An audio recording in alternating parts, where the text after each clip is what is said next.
Chapter 156. As soon as he walked into the clouds on the mountainside, Ning Ke heard the sound of horse hooves behind him. The memories of fear that had been buried deep in his heart all these years suddenly awakened with the familiar sound of hooves, and then uncontrollably spread out, instantly occupying his entire body, causing his body to become incomparably stiff. He bit the tip of his tongue hard and used his extremely strong willpower to break free from the fear. He forced himself to turn his body and look back. The mountain path that should have been shrouded in the thick twilight had disappeared, and the clouds and mist had also disappeared. When they looked back, they saw a magnificent city standing between heaven and earth, a huge shadow blocking the official road to the north. On the official road, dozens of black armored cavalries were galloping over. The sound of horse hooves was like thunder, and the surface of the official road slightly shook. Pedestrians hurriedly avoided them. Ning Ke hid behind the table and chair in the tea shop, staring blankly at the cavalries galloping into the distance. Suddenly, he noticed that he was much shorter than the warhorses and the pedestrians on the road. He looked down and saw only a small shoe on his foot. His left foot had been pricked by a stone on the road and was bleeding.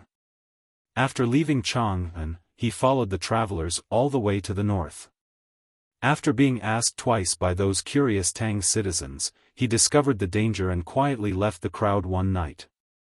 In the wild, he did not encounter any beasts. He could pick up fruits and fill his stomach, although hunger would always accompany him. When he came out of the forest with a sallow and thin face, he was about to reach the territory of Hebei province. At that time, he would no longer have to worry about being recognized, because there were sallow and thin faces like him all over the mountains and plains on both sides of the road. The Tang Empire faced a rare natural disaster in the wilderness and Hebei province in the first year of Tianqi era. The new emperor had just ascended the throne when he faced the first big test of his reign. His Majesty, who had rushed back to Chang'an from the Great Zhe, urgently began to arrange disaster relief. The refugees in the wilderness had already entered Hebei province, and the victims of the disaster in Hebei province were heading south.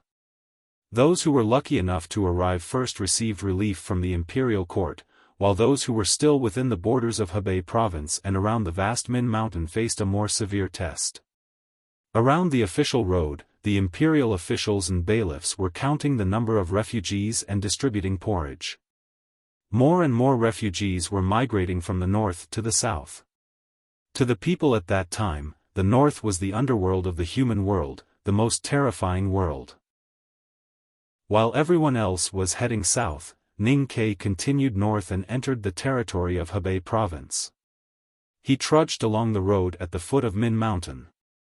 On the road, he encountered bandits with bad intentions and hid in the bushes to avoid them.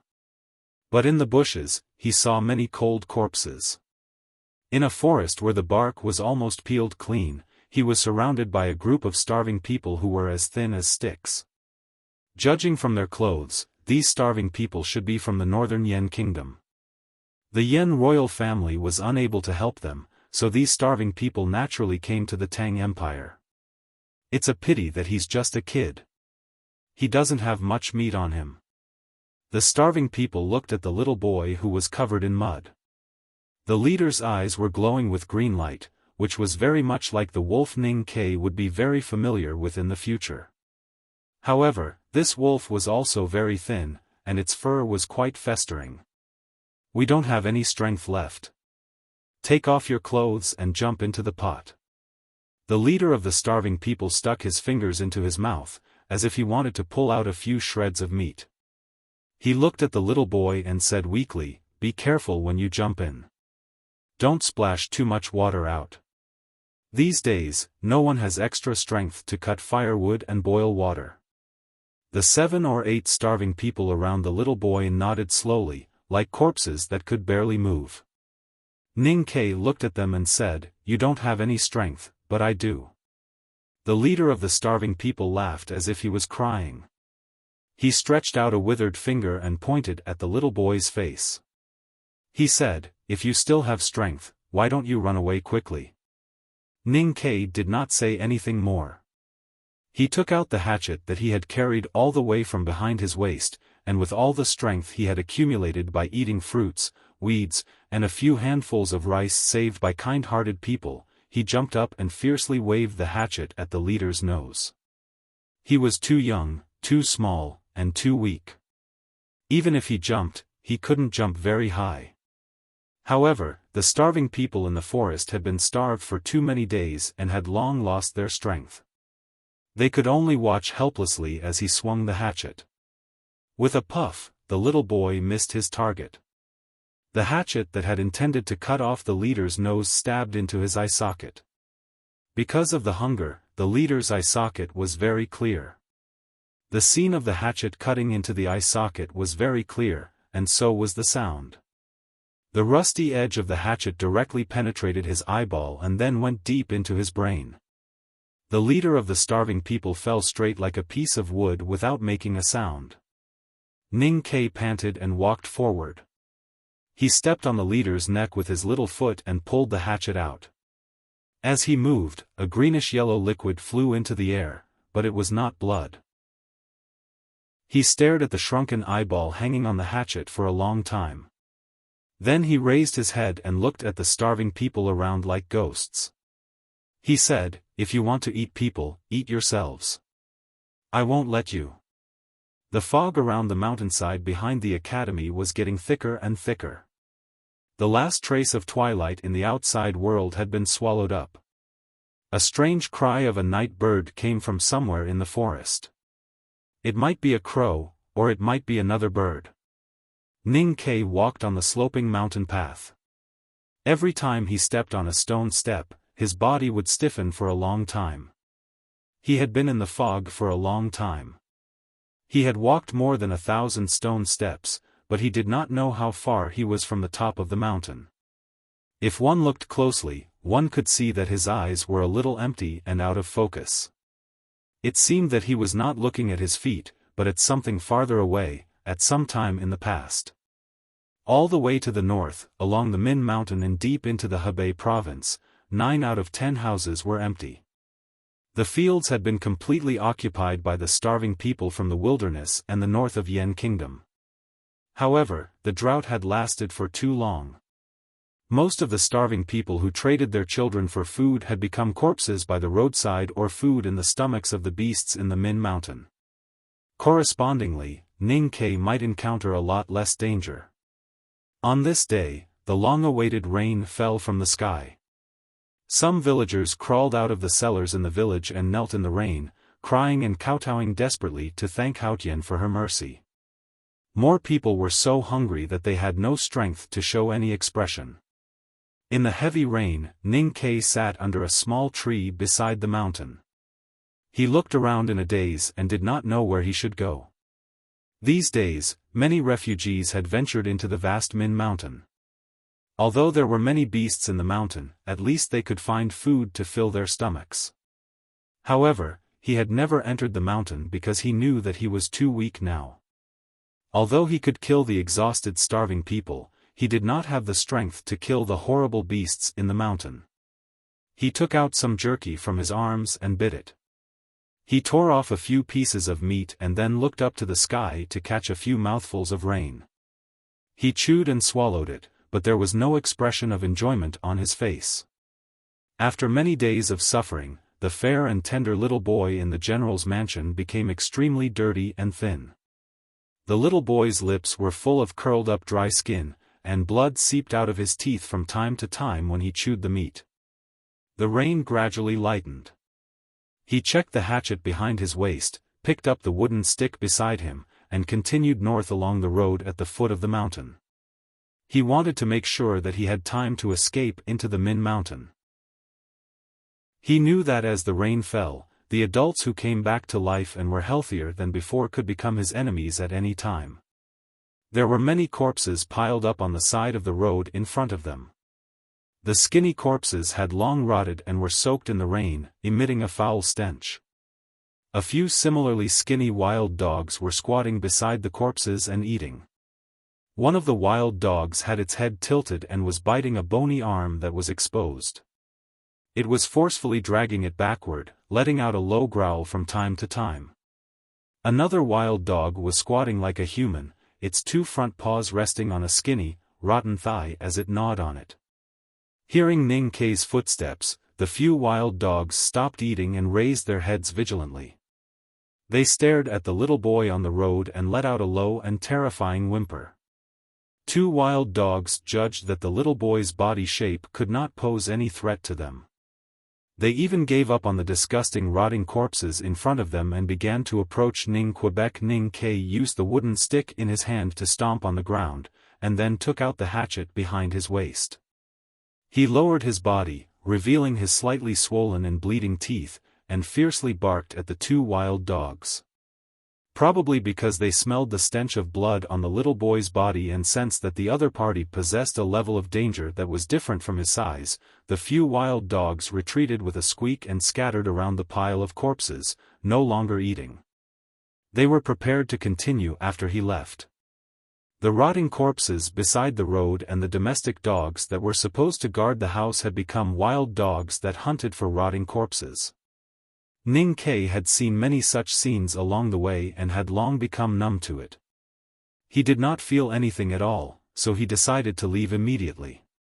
Otherwise, if he really fought with these wild dogs, he might become one of these rotting corpses in the next moment. Just as he was about to leave, he suddenly heard a very faint sound. He looked back at the rotting corpses that were soaked in the rain and found no movement. He was ready to leave again. Just as he was about to leave again, the faint sound rang again. This time it was very clear. It was the sound of crying. He walked back to the rotting corpses that were soaked in the rain and roared. He waved the wooden stick and hatchet to drive away the wild dogs that felt that their food had been occupied. Then he used the hatchet to chop off a rotten thigh and threw it far away into the dry field that had accumulated rain. The wild dogs whimpered and ate around the rotten thigh, ignoring his actions for the time being. Listening to the faint sound of crying coming from below the rotting corpses, Ning Kei began to move the corpses on the top. His strength was indeed very weak. Fortunately, these dead people were all skin and bones when they died. At this time, most of their internal organs had rotted into water vapor, so it was not too difficult to move. Wherever he touched was wet and slippery, like some kind of oily mud that he ate during the New Year in Chang'an City.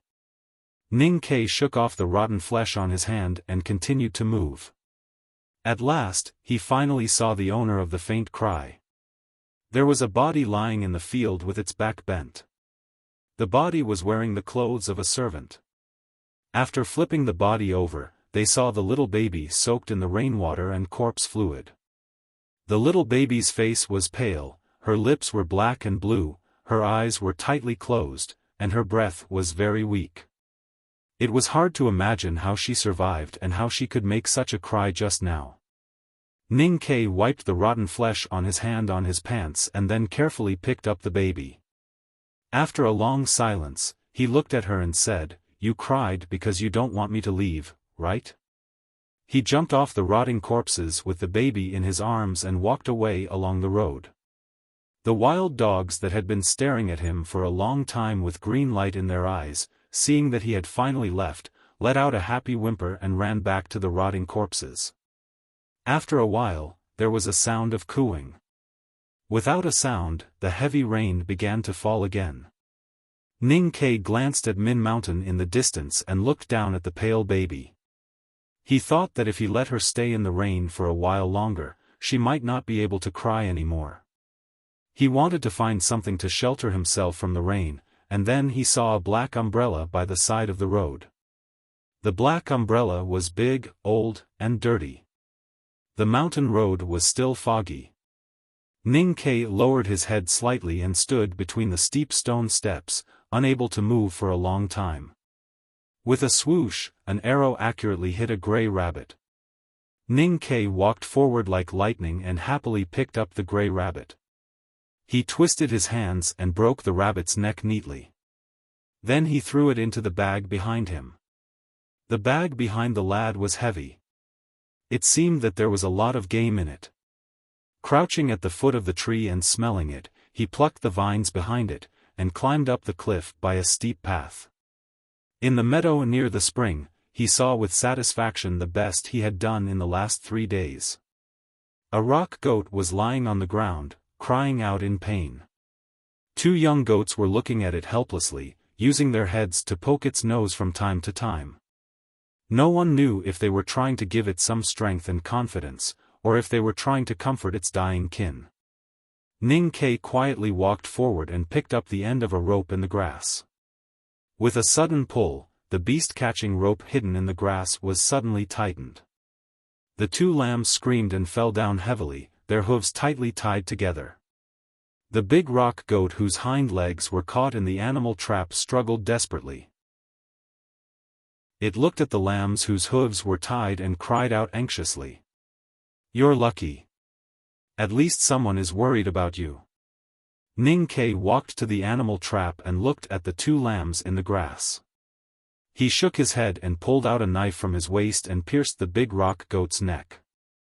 "I'm back." Ning Kai dragged the carcass of the rock goat, carried the heavy bag and led the 2 lambs back to the old hunting house in the forest. A little girl ran out to greet him. She was about 4 or 5 years old and wore animal skin. Her skin was dark. The hunting house was old and dim. The old hunter who sat by the copper brazier put down his pipe and looked at Ning Kai expressionlessly. He spat on the ground and said, "How's the harvest today?" "Not bad," Ning Kai said. The old hunter's face was full of wrinkles.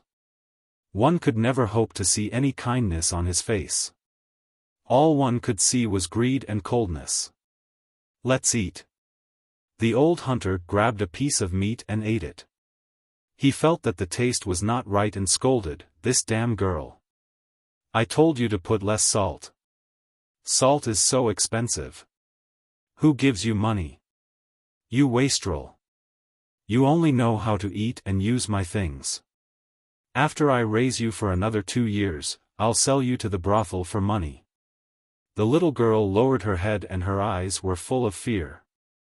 Ning Kai lowered his head and looked at the bowl of potato porridge that looked like a clear soup. His gaze was reflected in the water, and he could vaguely see the sparks that looked like stars. He had been reprimanded like this for many years. The old hunter ate meat while he and Sang Sang did not even have meat soup to drink. He had endured such treatment for many years. He was used to it, but it seemed that he could not get used to it forever. Little Sang Sang held the bowl of porridge with her 2 small hands. Her slender arms trembled and she suddenly coughed. Ning Kai reached out and stabilized the bowl for her. The old hunter drank a mouthful of strong wine and looked at them drunkenly. He said, "At least you are sensible. If the bowl were to break, how would I deal with her?" Ning Kai looked at the bowl of meat in front of the old hunter and stood up to walk over. He said sincerely, "Grandpa, Sang Sang's illness acted up again last night. Do you think we should let her eat a piece of meat?" The old hunter slapped Ning Kai's head and scolded him with his eyes wide open, "Is the prey for you to eat? It's used to exchange for money and salt. If you think that I'm not treating you well, then get lost. When you catch a tiger for me and use its bones to pay for my meals all these years, I'll let you get lost. I've spent a lot of money to make a steel clip, but you're useless." Ning Kai retreated in silence. The old hunter finished his wine and left the house to check on the prey that Ning Kai had brought back today. After a while, he walked in angrily with a whip in his hand and lashed at Ning Kai's face. He scolded, "You wastrel. How many times have I taught you?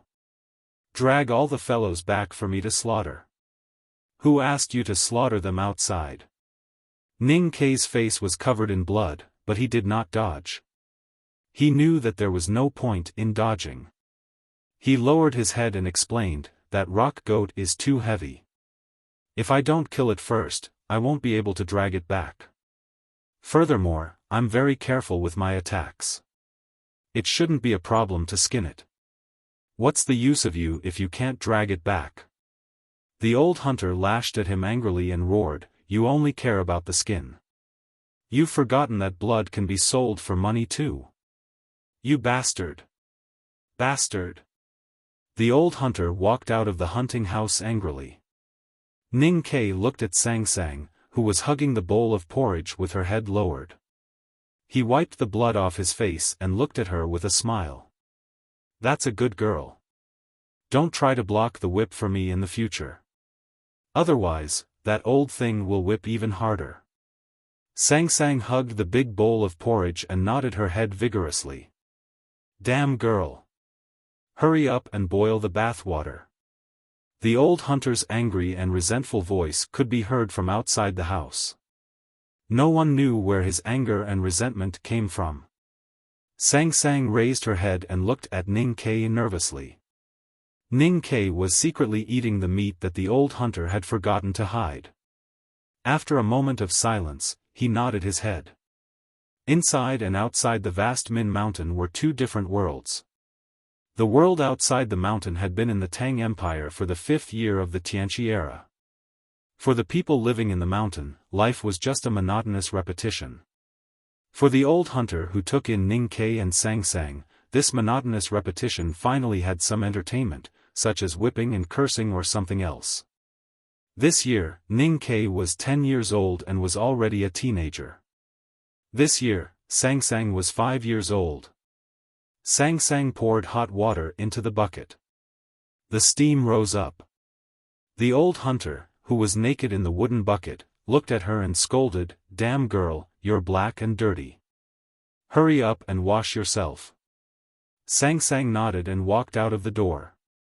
She took the basin of hot water from Ning Kai and walked back with difficulty. The hot water in the basin had just boiled and was very hot. Sang Sang stood on the bench and poured water over the old hunter's body from head to toe. An extremely shrill scream sounded in the house. The old hunter ran out naked. His body was covered in blisters from the heat. He squinted his eyes, unable to see what was outside. He held a hunting knife that never left his body, and he waved it around like a madman. He cursed with the most vicious swear words he knew. With a loud bang, the two pieces of metal collided. The old hunter fell to the ground and let out an even more shrill scream. His right leg was in a steel trap used to hunt tigers. It was already broken in half. Ning Kai and Sang Sang walked over and looked at the old hunter who was lying in a pool of blood. Even in such a situation, the old hunter still retained the ruthlessness of the mountain people. He stared at Ning Kai and scolded, "You bastard! You ungrateful thing! You will die a horrible death. Yes, we have taken revenge these few years. Now is the time for revenge." Ning Kai took out the hunting knife from behind him and looked at the old hunter's drooping flesh and the poor fellow at the base of his thigh that was covered in blood. He said, "I wanted to endure for another 2 days, but you refused to give us the chance to. If you did not want to sell Sang Sang to the brothel, we would not have thought of killing you. If you did not want to take a bath, we would not have thought of killing you." Ning Kai looked at him and was silent for a long time before continuing, "Actually just now, if you had been willing to let Sang Sang eat a piece of meat, perhaps we would not have killed you. We might have even sneaked away." The old hunter panted and looked at him in confusion. Ning Kai held the hunting knife in his hand tightly and slashed down. The old hunter's head fell off. A moment later, Ning Kai walked out of the hunting house with the boxwood bow and quiver on his back. The hunting knife at his waist swayed slightly. Little Sang Sang followed him with the big black umbrella in her arms. "Get on my back if you are tired." Then the two disappeared into the vast Min Mountain. The night had arrived. The thick fog on the back mountain of the academy was as smooth and fine as milk. Ning Kai stood on the stone steps with his head down. After a long silence, he slowly raised his hands. He clenched his fists, as if he was holding an invisible knife. The night wind whistled on the mountain path. He tilted his body slightly and slashed down with his knife, cutting through the night and the mountain path. The knife fell and the stone steps went up another level. There was silence in the thick fog on the mountain top. A voice full of pity sounded, "I wonder what kind of suffering Ning Ke has encountered in his life. I have never heard him talk about it in the old library. Why is this mountain path so difficult for him? The mountain path is long. The past trials in one's heart have all turned into reality and blocked the way of the climbers. If one can see through it or look down on it, it may be easier. But if one cannot see through it and has the intention to retreat, he will never have the hope of climbing the mountain." Second brother's voice sounded slowly. Until then, there was finally a solemn and respectful tone in his voice.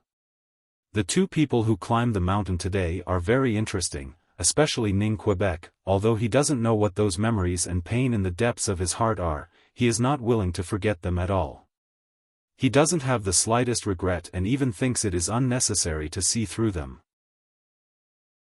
Facing the darkest corners of his heart, facing the most painful experiences, the choice he made today is exactly the same as the choice he made in the past. If he can't see through it, how can he stay true to himself and not change after so many years? Since he doesn't want to see through it, he can only kill it.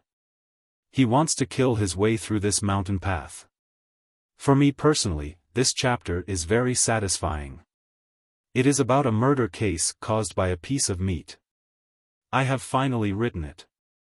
Because it is so satisfying, I want to tell you a piece of good news. I decide to write more after dinner. There is one more chapter before 12:00 in the evening. As for the number of words, I can't guarantee. See you at night.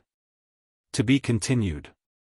If you like this work, please come to Chidian.com to vote for me. Your support is my biggest motivation. Chapter 157. He carried Sang Sang on his back and ran between the hunting villages, fighting with the beasts and hunters. He smelled the stench of the massacre in the Yen territory and saw Xiaozhuazi leave with the cultivator. He took Sang Sang to the city of Wei, where he joined the army and became a soldier. He saw the beautiful and peaceful Shubi Lake. He and his comrades shouted and rushed forward. He saw the fierce horse gang running around like rabbits. The gold and silver they robbed became the trophies of the border army and were pushed back to the city of Wei. In the winter of that year, he went to the pigsty very early to listen to the desperate howls of the pigs. He saw the blood gushing out of the pigs' necks and excitedly blew the bamboo tube under the pig's skin under the guidance of his senior. He was busy all night. Looking at the big white pig being put into the boiling pot to be shaved, Ning Ke squatted on the ground and looked up at Sang Sang beside him. He asked, "Does it look like how we killed Grandpa?" Sang Sang said, "We killed the pig first and then scalded it. When we killed Grandpa, we scalded him first and then killed him." Ning Ke thought about it and felt that this was indeed a big difference. Before killing the old hunter and leaving the hunting house, he released the 2 lambs at Sang Sang's request. Ning Ke stood on the mountain path, in the night fog, standing in his own past years. On the long mountain path, every stone step represented a day that he had lived. Since he had climbed the mountain, it was as if he had experienced the first half of his life again. This was not an imaginary dream, but a very real reenactment. His life had always been filled with too much blood, rotting corpses, and death. What kind of feeling would it be to have all the joys and sorrows of the first 17 years gathered in one night? That kind of heavy mental impact was disorienting, and he often forgot that he was climbing a mountain. His expression became more and more painful, and his eyes stared at the distance in front of him. His steps on the stone steps became slower and slower. He stopped and his pupils gradually returned to normal. He looked into the night fog and said, "I'll kill for you to see." After saying this, he continued to walk up the next stone step. His right hand slowly reached into the air, into the white fog that was as fine as gauze, and grabbed a slender hilt out of thin air. Then, he pulled out the familiar long saber from nothingness and slashed at the nothingness in front of him. Before the blade, countless horse bandits were beheaded. Shubi Lake was once again dyed red. Countless barbarian spies were beheaded and fell off their horses. The autumn grass was stained with red frosting. Familiar or strange faces were chopped into two bloody halves and then disappeared. In the night fog, he killed all the way on the mountain road, from Min Mountain to the grassland, and then back to Chang'an. He killed the fat censor, the sword master in the lakeside house, and the old deputy general in the blacksmith shop. Everything that stood in his way was cut down by his saber, regardless of whether it was the enemies who had brought him painful memories, or the comrades who had once fought side by side with him in life and death but wanted to escape in the face of danger, or the warhorse that had brought him 800 miles into the grasslands and saved his life. Spring Breeze Pavilion was he killed silently. Lin 47th Street was raining. He saw the black-faced boy sitting in front of the gray wall. Ning Ke finally felt a little tired. He slowly put down the long knife in his hand and looked at the night fog at the end of the mountain path. He murmured, "It's not easy to live. It's painful enough to live for a lifetime. Why do I have to live again?" He looked down at Sang Sang beside him and frowned. He said painfully, "I know these are all illusions. Illusions can't scare me. But I can't prove that they are illusions. So I really feel very painful, just like we used to." Prince Long Qing calmly walked on the mountain path with his sleeves fluttering. He looked a little tired. From the moment he walked into the fog and stepped on the first stone step of the mountain path, he knew that everything he saw, heard, and felt was an illusion. He thought that he could see through all these with his clear Taoist heart and then climb the mountain easily. However, when he started walking, he realized that he had underestimated the difficulty of the second floor of the academy. No matter how bright his Taoist heart was under the refinement of West Hill Taoism, if one could not really see through it, then these illusions really existed. Prince Long Qing returned to his childhood. At that time, he was favored and could run freely in the imperial palace. The little prince always thought that his father was the most powerful man in the world and his mother was the most powerful woman in the world. However, one year, he accidentally eavesdropped on a conversation that directly tore apart all his beautiful image. That year, there was a sudden drought in the north of the mainland. From the wilderness to the north of Yan Kingdom and then to the north of the Tang Empire, countless starving people became homeless and chased after green leaves for food. On that day, the ambassador of the Tang Empire who was stationed in the Yan Kingdom was summoned to the palace and had a talk with his father. "Prince of Yan, I hope that the Yan Kingdom can show its ability. I don't expect your weak army to guard the border and prevent your starving people from running into the Tang Empire. I also don't expect you to be able to solve the problem of your people's hunger. But at least when the great Tang Empire starts the disaster relief, you should at least have a rough estimate of the number of starving people." The Tang Empire ambassador's beard was very long and it fluttered in the wind. It encouraged his anger or arrogance. "The food aid from the Tang Empire will arrive in capital Cheng in about 10 days. But if you don't want all the people in the north of Yan Kingdom to die, you'd better think of some ways. Don't expect the Tang Empire to solve all the problems. His Majesty cares about the world and sees all the people as the people of the Tang Empire. But the Yan Kingdom is after all not a part of the Tang Empire. We have no reason to give all the food that our people urgently need to the Yan Kingdom." After saying this, the envoy of the Tang Empire flicked his sleeves and left. Young Prince Long Qing stared at his back in astonishment, only to realize that his father was not the most powerful man in the world. A random envoy of the Tang Empire dared to scold his father so rudely. He rushed out and asked in a childish voice, "Father, why didn't you send soldiers to kill that rebellious ambassador?" Hearing this, the Yan Emperor, who had always loved him, suddenly changed his expression. It was the first and only time in his life that he had given him a slap. Prince Longqing stood on the mountain road and thought of the 4 words on the stone outside the wooden door outside the fog. He sneered and said, "A gentleman doesn't fight? How can a gentleman not fight? Those who don't fight are all dead. How can he be a gentleman?" The mountain road was long, like a long life. If Prince Longqing's life was stripped of the golden coat of talent, it would be extremely boring and boring. It was unknown whether it was because of the slap bestowed upon him by Emperor Yan that day, or because he had been influenced by what he had seen and heard, but the little prince was no longer as mischievous and cute as he was in the past. Instead, he became quiet and hard-working, and he gradually learned that no matter what he saw, he would be able to remain calm and unaffected. His mother's 2-eyed cat had died after stealing a piece of pastry from the plate. Because of this, an entire palace of palace maids were beaten to death. He sat quietly in his mother's arms, listening to the sounds of the beating and the wails of pain coming from the courtyard. He reached out to grab a melon seed from the plate and carefully peeled it. He blew off the skin and sent it into his mouth, as if he didn't know that the pastry should have been his. Later on, more and more people died in the imperial palace. His older brother, the crown prince, had to change many batches of nannies and palace maids.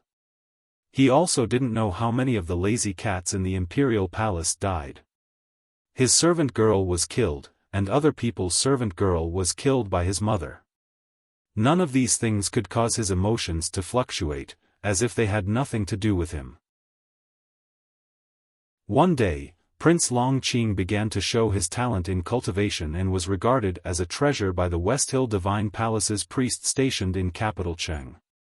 He decided to bring him back to the Revelation Institute of West Hill to study. On his way back, he went to Yueluan Kingdom and South Jin Kingdom and saw many things. The lilies in Yueluan Palace were boiled to death. The gardener responsible for looking after the flowers was thrown into a boiling pot by the furious Aunt Cuny Maddie. A follower of the sword sage of South Jin Kingdom, Liu Bai, was expelled from the sect. He was disemboweled on the street and his intestines flowed out. Prince Longqing looked at these things calmly. In his eyes, this was not indifference or cold-bloodedness. He just wanted to keep his Taoist heart clear enough, which was a necessary quality for the path to heaven. In the night fog, Prince Longqing looked at the approaching peak of the mountain. A sarcastic smile appeared on his face. He said proudly, "Except for Haotian, there is nothing in the world that can make me fear and respect. Nothing can make me feel pity. Since that is so, how can this mountain road stop me?" Prince Longqing walked slowly on the mountain path, slowly repeating his life. He went to the Revelation Institute. Because the divine priest who loved him had lost power in the internal strife of the divine hall, he became the target of oppression and was discriminated against in the first half of the year. However, he was able to be absolutely calm now that he had experienced the scenes that made him unable to suppress his anger. He remained calm when he was ridiculed and ridiculed. It was only during the competition of the Revelation Institute that he used death and failure to calmly return the humiliation to the other party. He entered the judicial department and began to hunt down the heretics. The thorny whip lashed on the young girl's smooth and delicate back, tearing open gashes that were too horrible to look at. He stood outside the prison and watched calmly, not making a sound. A student of the Revelation Institute was convicted of apostasy because he had spoken disrespectfully to the hierarch in private. He was sentenced to eternal confinement in the dark water dungeon. He personally pushed the student who had been close to him into the water. Then, he listened to the endless screams of apology and curses. He calmly walked out of the prison into the sunlight, his face expressionless. An old remnant of the devil's doctrine was finally captured by the judicial department of the Divine Hall after living in seclusion in the mountain village for 60 years. Prince Longqing personally tied him to a wooden platform. He carefully avoided the wounds on the old man's body caused by torture and then lit the firewood under the wooden platform. On the other side of the fire, a subordinate of the judicial department snatched a baby from the arms of a young mother and then stabbed the young man to death with a Taoist stick. Finally, the baby fell to the ground and became a puddle of meat. He quietly watched this scene without any change in his expression. The cultivation of Taoism was a way outside the world. He stood outside the world and looked at the things in the world. How could the things in the world disturb his heart? He worshipped Haotian and punished the sins of the world. He firmly believed that the people he killed deserved it. How could he have mercy? It was late at night. Many people who watched the opening ceremony of the second floor in the front yard of the academy had left. Although bigwigs such as the Prince of Tang, Princess Liu, and Priest Moli were still silently waiting for the final result, there were only 2 people left on the mountain road. They had nothing to do with many countries. Why should those envoys wait bitterly? Of course, the students of the academy did not leave. They silently looked at the mountain with a very complicated expression. Zhong Dajuan looked at Xie Chengyun, who was supported by Jin Wuxia, and saw the lost expression on his face. He sighed and said, "Chengyun, let's go back. There's nothing to see." Could Ning Ke really defeat Prince Longqing? Jin Wuxia worriedly looked at Xie Chengyun. She knew that although this man looked gentle, he was arrogant and conceited in his bones. Today, he gave up halfway and became insignificant compared with Prince Longqing. She was afraid that he had suffered a great mental blow. What she was more worried about was whether this man would be dispirited after finding that Ning Ke was much stronger than him. Xie Chengyun shook his head and looked at the back mountain of the academy which could not be seen clearly in the night. He said, "I want to see the result." Suddenly, someone made a suppressed exclamation. No one knew when the floating clouds in the night sky had dispersed, and the clouds and mist on the mountainside had also dispersed at that moment. For a moment, the starlight shone on the winding and steep mountain road, and even those stone steps were clearly illuminated. After an extremely short period of time, the clouds and mist in the mountain gathered once again, covering the mountain path tightly once more. It was no longer possible to see what was inside. But this moment was enough for many people to see the 2 figures on the long mountain road stone steps. One of them had reached the very top of the mountain road and was about to reach the top. Judging from the figure, it should be Prince Longqing. The figure behind him should be Ning Ke, but he was still climbing hard in the middle of the mountain road and was very far away from the top. Out of a very strange mentality, many students of the academy let out a relieved sigh. Someone murmured, "Fortunately, Ning Ke is still not as good as Prince Longqing." Chang Jingming coldly glanced at that person and said, "Now I begin to doubt whether it is a mistake to study with you people instead of continuing to serve in the Yulin Royal Guards. Yes, we used to think that Ning Ke was useless and had problems with his character. But this doesn't mean that we should hope for his failure in order to lessen our humiliation." He said with an iron face, "Don't forget that Ning Ke is a Tang and a member of the academy. Prince Longqing is a Yen and a member of the West Hill. I feel very ashamed now, but you don't know shame, which makes me feel ashamed." The scene of the starlight illuminating the mountain road naturally did not escape the eyes of Priest Moli and the academy instructors. Since Ning Ke began to climb the mountain, those who knew that he could not cultivate had not stopped talking and ridiculing him. When he surpassed one young cultivator after another on the mountain road, these discussions and ridicule became much smaller. When he finally succeeded in entering the mountain fog and became the only one who was still competing with Prince Longqing on the mountain road, there was a long period of silence. From climbing the mountain during the day to the night, looking at the boy's speed, I'm afraid that he won't be able to reach the top in another half a month. Now that the prince is about to reach the top, why not directly announce that he has entered the second floor? Do you want us to continue to accompany him? For some unknown reason, Priest Moli, who was proud and calm because of his confidence, suddenly felt a little restless and irritated. He impatiently patted the back of the chair, stood up and said in a low voice, Li Yu did not even bother to look at him and said sarcastically, "If you can't wait, you can let Prince Longqing directly fly to the top. As long as he reaches the top first, there is no need to care about Ning Quebec. But if Prince Longqing doesn't reach the top, then no matter whether Ning Ke climbs or jumps, no matter how long he needs to climb, I think you'd better not say too many meaningless opinions." Priest Moli was furious, but he had no way to vent his anger, so he sat back in the chair heavily. On the meadow under the starlight, Sang Sang was squatting by the road with the big black umbrella in her hand, spinning the handle of the umbrella in boredom. At this moment, the young monk called Wu Dao walked out of the academy. His eyes suddenly lit up when he saw Sang Sang squatting on the side of the road. His body suddenly turned into a stone statue, unable to take another step. He just stared at her quietly until his eyes became infatuated and confused. After a long time, he looked at Sang Sang's slightly dark face and some fine yellow hair floating on her forehead. He put his palms together and praised her with the most gentle tone and the most sincere attitude, "Miss, you are really beautiful." Sang Sang stood up with the big black umbrella and looked around in confusion. After a long time, she was sure that the monk was praising her.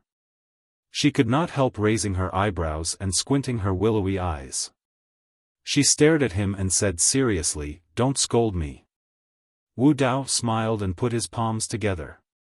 He said, "I have a discerning eye and can recognize jade in stone." "Miss, you misunderstood me." Sang Sang heard the words, "jade in stone," and was slightly shy. Then she seriously reminded him, "Even if I am beautiful in your eyes, don't praise me like this in the future. Because this sentence is now used to scold people in Chang'an City." "Why?" Wu Dao asked in surprise. Sang Sang did not like his scorching eyes. She turned around to look at the academy and ignored him. Wu Dao turned to her and asked gently, "Miss, who are you waiting for?" "My young master." Wu Dao said seriously, "Miss, no one in the world is qualified to make a girl like you wait, except for me." Sang Sang looked at him and said, "You have already gone down the mountain, but my young master is still on the mountain. So you are not as good as him. I just don't want to enter the fog." Wu Dao explained seriously. Suddenly he thought of something and asked confusedly, "The young master you are waiting for is the academy student named Zhong Dajuan?" Sang Sang looked at him and said after a moment of silence, "Yes." Wu Dao said seriously, "Very good. When I was on the mountain, I said I would kill him. Now it seems that I have one more reason to kill him." Sang Sang turned around and ignored him. "Miss, looking at your beautiful face as dark as the night, I suddenly thought of a love poem." Wu Dao stared at her profile and slowly recited, "The girl in my heart, if you are willing to cultivate Buddhism, I am willing to become a young man again and go to the mountain hanging in the sky to shave again, so that there will be more commandment scars on my head. The girl in my heart, if you are willing to cultivate Taoism, I am willing to become a young man again and go to the shabby temple behind the Peach Mountain to wash the shoes of the proud man who carries a wooden sword on his back." Sang Sang did not hear what he said at all. She looked at the back mountain of the academy in the dark seriously. At this moment, she seemed to feel the sorrow that Ning Ke was going through. She frowned slightly and looked very painful. "Miss, I can't wait with you anymore. I can't watch you wait in pain. I have decided to take you away. I will take you to the end of the world, to the corner of the sea. I will accompany you to the rise and fall of the tide. Is that okay?" After saying this, his expression became serious. He did not wait for Sang Sang's response. He opened his palm and reached out to her neck. His fingertips whistled with the wind. Although it did not hurt people's hearts, it could make people faint. Suddenly, the monk's sleeve on his outstretched arm burned fiercely and instantly burned into pieces of gray and black butterflies. Then they were blown away by the wind, leaving only a white and smooth arm. Wu Dao screamed and turned into a residual shadow. He retreated more than 100 feet and stared at the meadow with fear in his eyes. He gritted his teeth and asked, "Who is it?" A sudden sound of horse hooves broke the silence of the academy at night. The black horse carriage was very strange. There were all kinds of complicated patterns carved on the carriage. The horse pulled the carriage up the slope easily. There was no smoke or dust under its hooves, as if it was hanging in the air. Yen Sei, the divine talisman master of the Tang dynasty, with an indifferent expression, withdrew his hand that was previously stretched out of the window. However, the charm of the talisman drawn by his fingers in the air was still lingering. The green grass on the roadside became yellow and withered at a speed visible to the naked eye. Lewd monk Wu Dao, if you dare to stay in the territory of the Tang Empire, don't blame me for cutting you into pieces with Jing Fu. Wu Dao guessed the identity of the person in the carriage. His expression instantly became serious. He put one palm in front of him and tried to defend himself. "I'm Wu Dao, the love monk, but not a lewd monk. Master Yen, are you going to use your seniority to pressure me? Since you come from the depths of the wilderness, how many cultivators in the world can use seniority to pressure you?" Divine Talisman Master Yen Sei slowly got off the carriage. He looked at the young monk indifferently and said, "But I guess you're just a useless thing. The temple didn't even tell you the rules. Remember, this is the Tang Empire. This is Chang'an. If you dare to make trouble at the gate of the academy, even if I kill you, the people in the temple won't dare to fart." After saying this, he looked at Sang Sang, who was tightly holding the big black umbrella. He frowned and said, "Are you Ning Kei's handmaiden?" Sang Sang nodded. Yen Sei said, "Why are you waiting outside? Come in with me." Sang Sang replied, "I heard that they're not allowed." Yen Sei already knew that Ning Kei was still on the mountain road. He was extremely upset and nervous. He shouted in a low voice, "Come in with me. I'd like to see who will stop me in this shabby academy when the headmaster of academy and the eldest brother are not at home." Prince Long Qing walked out of the mountain fog. He looked up and saw a gentle forest around him. There was a rock abruptly appearing between heaven and earth in front of the mountain road. Reaching the top of that rock should be considered a success. He was about to continue when he suddenly felt something. He tidied up his clothes and turned around. He respectfully bowed to a big tree in the distance. Under the starlight, the top of the mountain was as bright as day. Clouds and mist kept flowing below like water. There was a man sitting under a large tree. Because he was too far away, he couldn't see his face clearly. He could only feel that he wasn't too old, but he was wearing an ancient robe and a tall ancient crown on his head. He looked very dignified. Prince Long Qing did not know who that person was. But when he left the West Hill Divine Palace, the hierarch had reminded him that the students in the back of the mountain of the academy were not ordinary cultivators and should be treated with caution. The person under the tree was naturally distinguished since he could wait for climbers at the top of the mountain. The person under the tree said calmly, "I'm the second." Hearing this, Prince Long Qing's expression did not change, but his heart was in turmoil. He thought of some legends that the woman had told him. He thought of the extremely proud and extremely powerful second brother in the legends.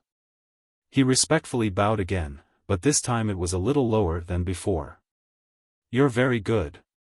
Second brother under the tree said indifferently, "You're definitely qualified to enter the back of the mountain of the academy." Even as proud as Prince Long Qing was, he could not help but feel happy when he thought that the person who commented on him was second brother of the academy. As long as you can climb up that big rock, you'll be successful.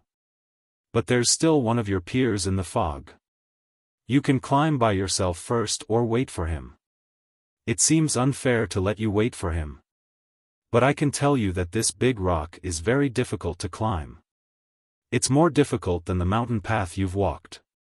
So you'd better take a rest first. Hearing that there was another peer in the fog, Prince Long Qing slightly frowned.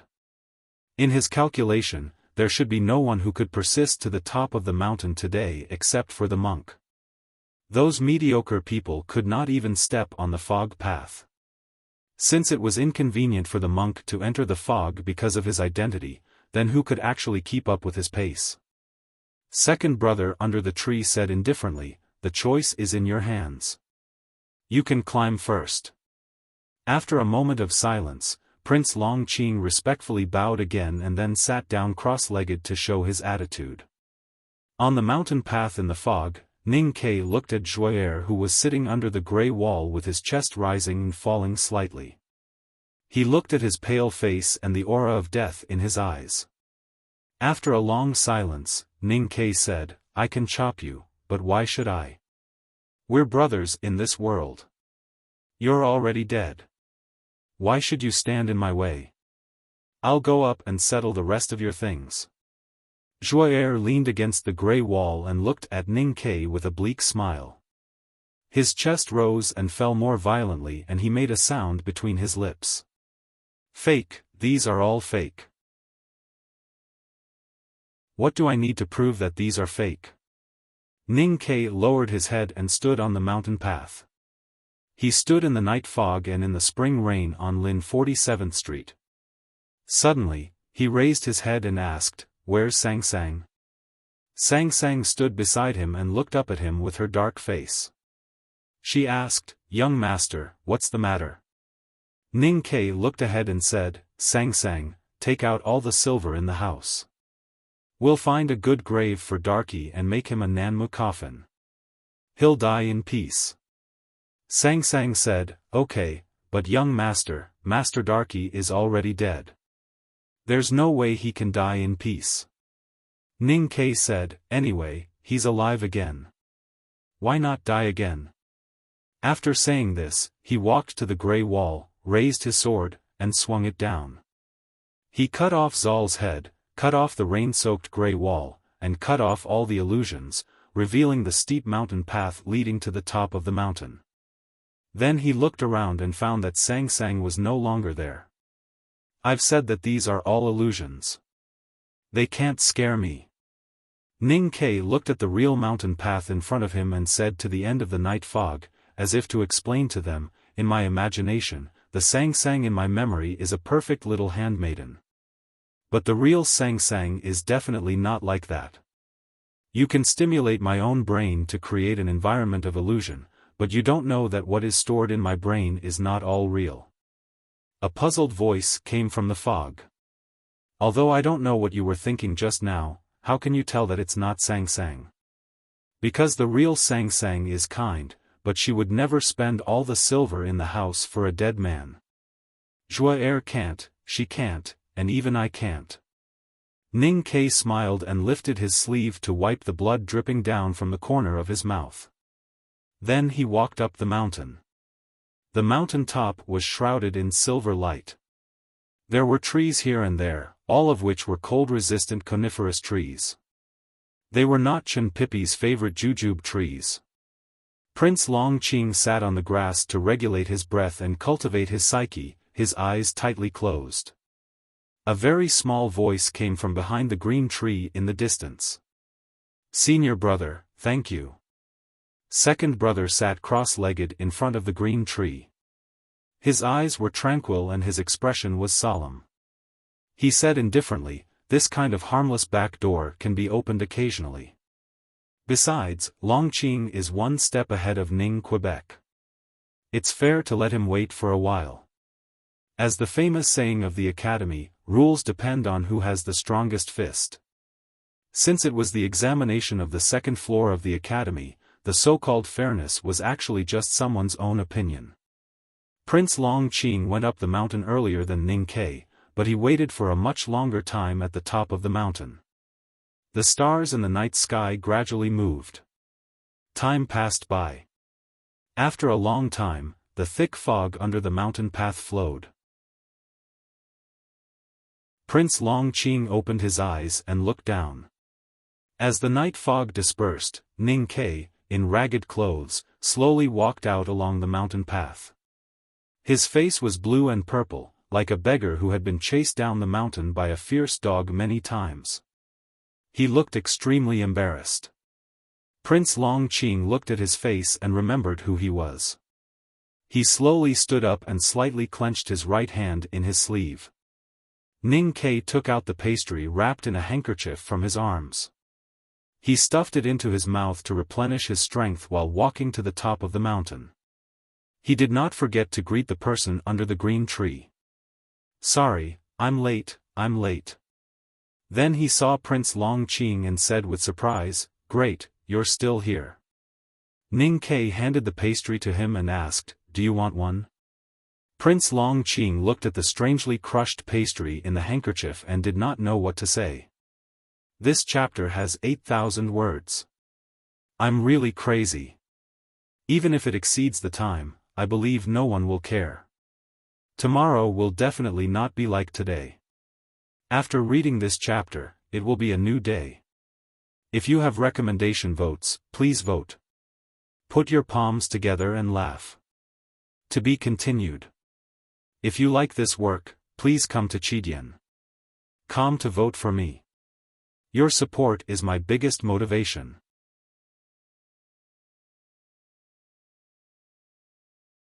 Chapter 158. Prince Longqing remembered who Ning Ke was. He had lived a brilliant life and rarely had the opportunity to be humiliated.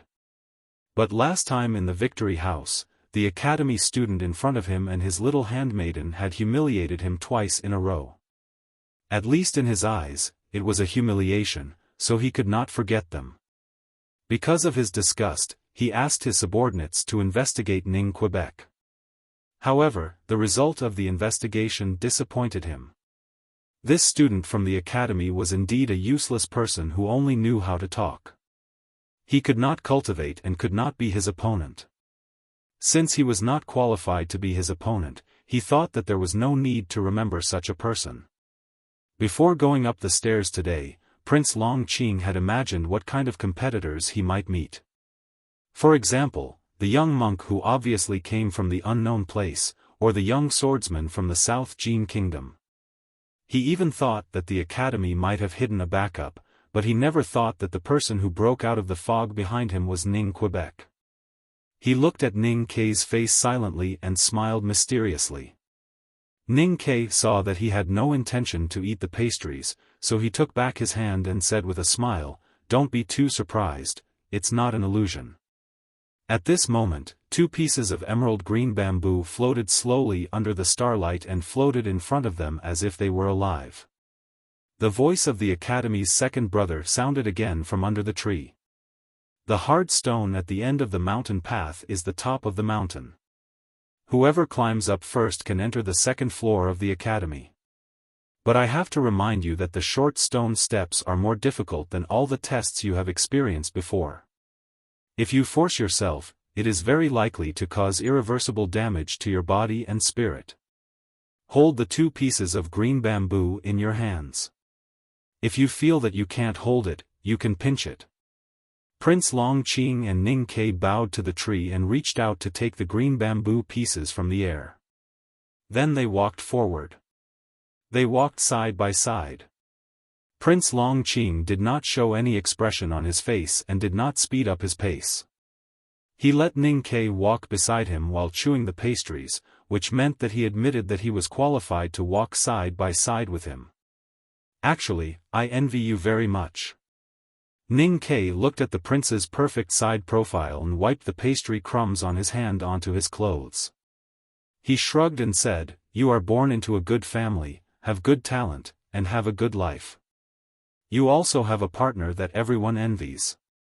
For someone like me who comes from a terrible background, has terrible talent, and has an extremely bad fate, and only has a little charcoal head by my side, it's really too hard for me to reach your level." When the 2 walked to the bottom of the boulder and stood in front of 2 steep and narrow paths, Prince Longqing suddenly turned to look at him and said calmly, "You have surprised me a lot. If I had known this, I wouldn't have waited for you." After saying this, Prince Longqing did not hesitate at all. He lifted the front hem of his robe and stepped on the stone path. Ning Ke stared blankly at the entrance of the stone path, and his heart was in turmoil. As someone who had struggled at the bottom of life and death for many years, he knew very well that when a strong and proud person said such words, they would become truly terrifying. The last two climbers began to climb the huge boulder at the top of the academy's back mountain, and their figures suddenly disappeared. Under the big tree at the far end of the meadow, many figures suddenly appeared. They gathered together and pointed at the boulder and whispered to each other. There were men and women, some sitting and some standing, and there were exactly 12 of them.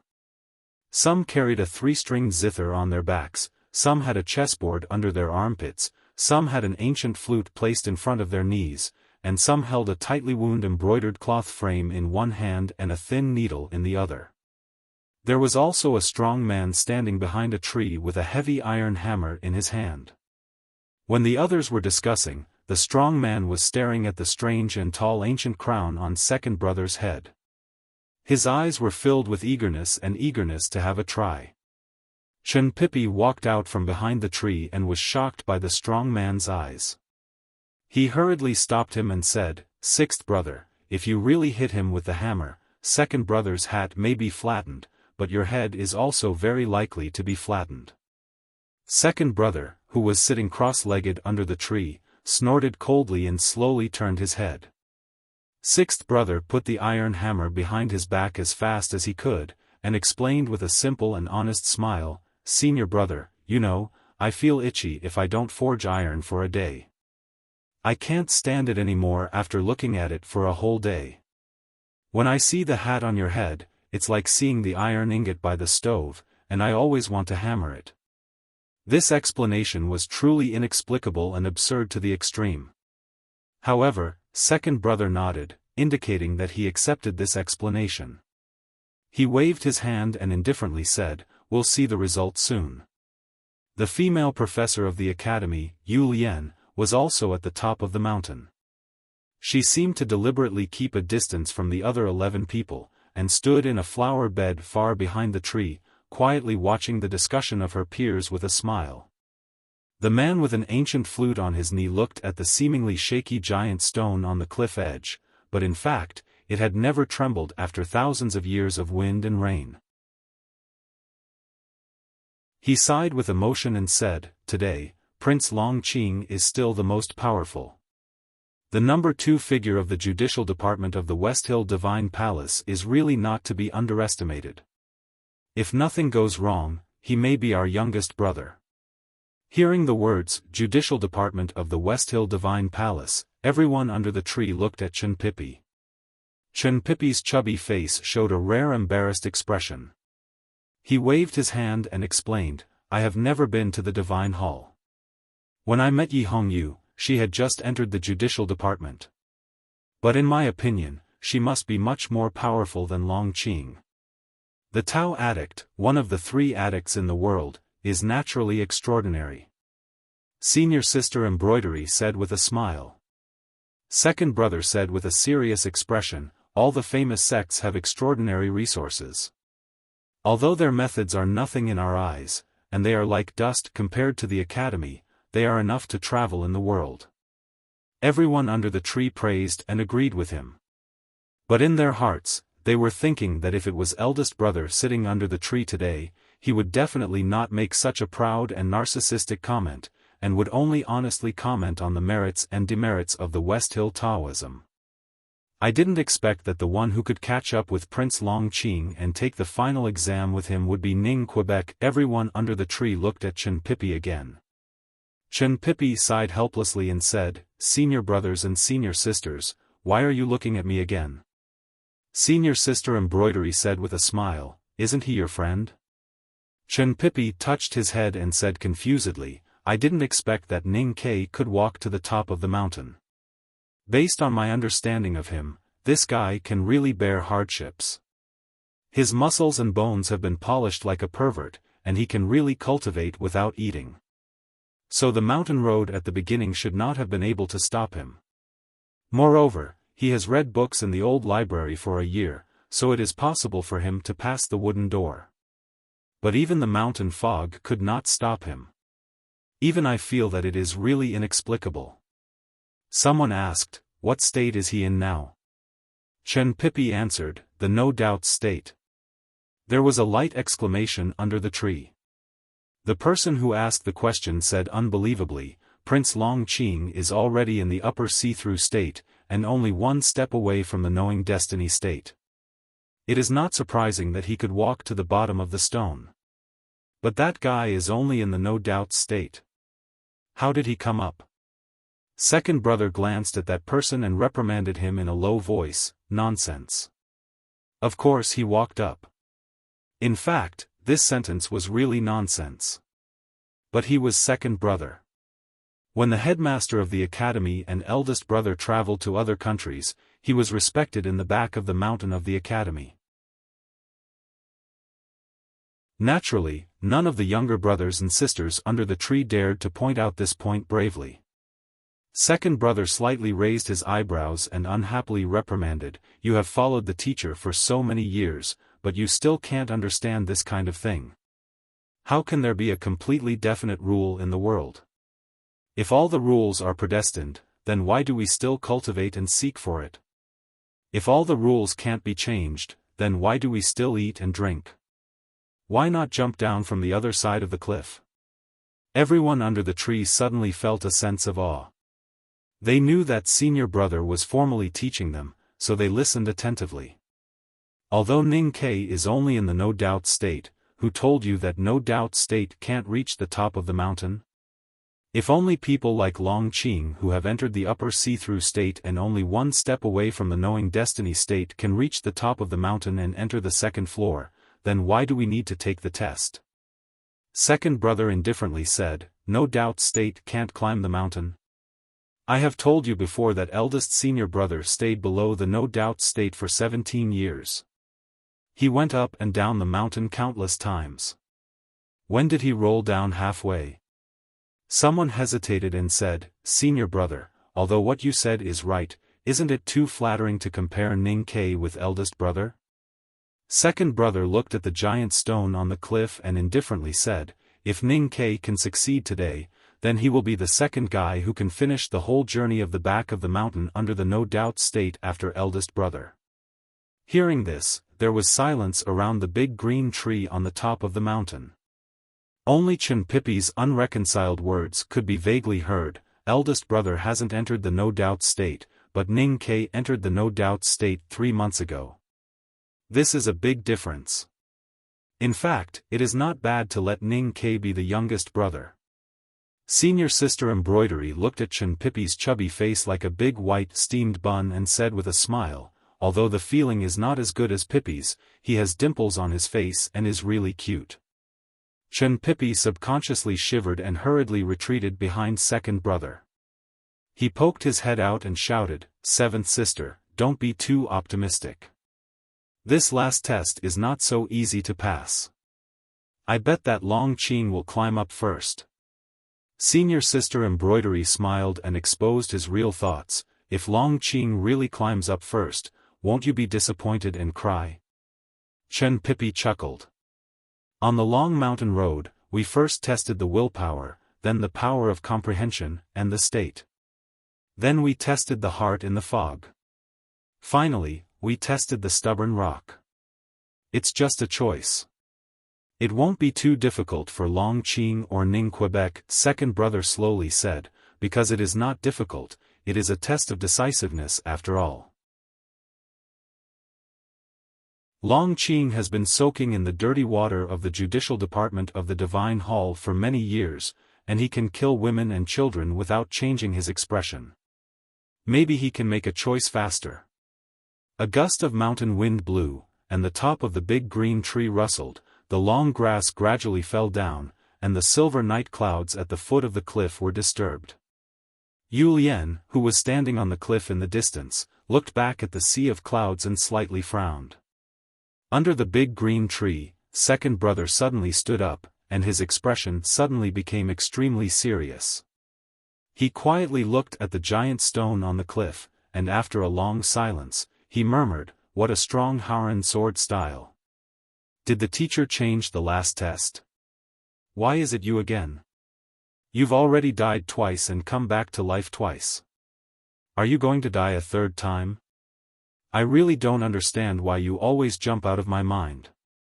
Do you want to remind me not to forget your villagers who were killed by Xiaofan?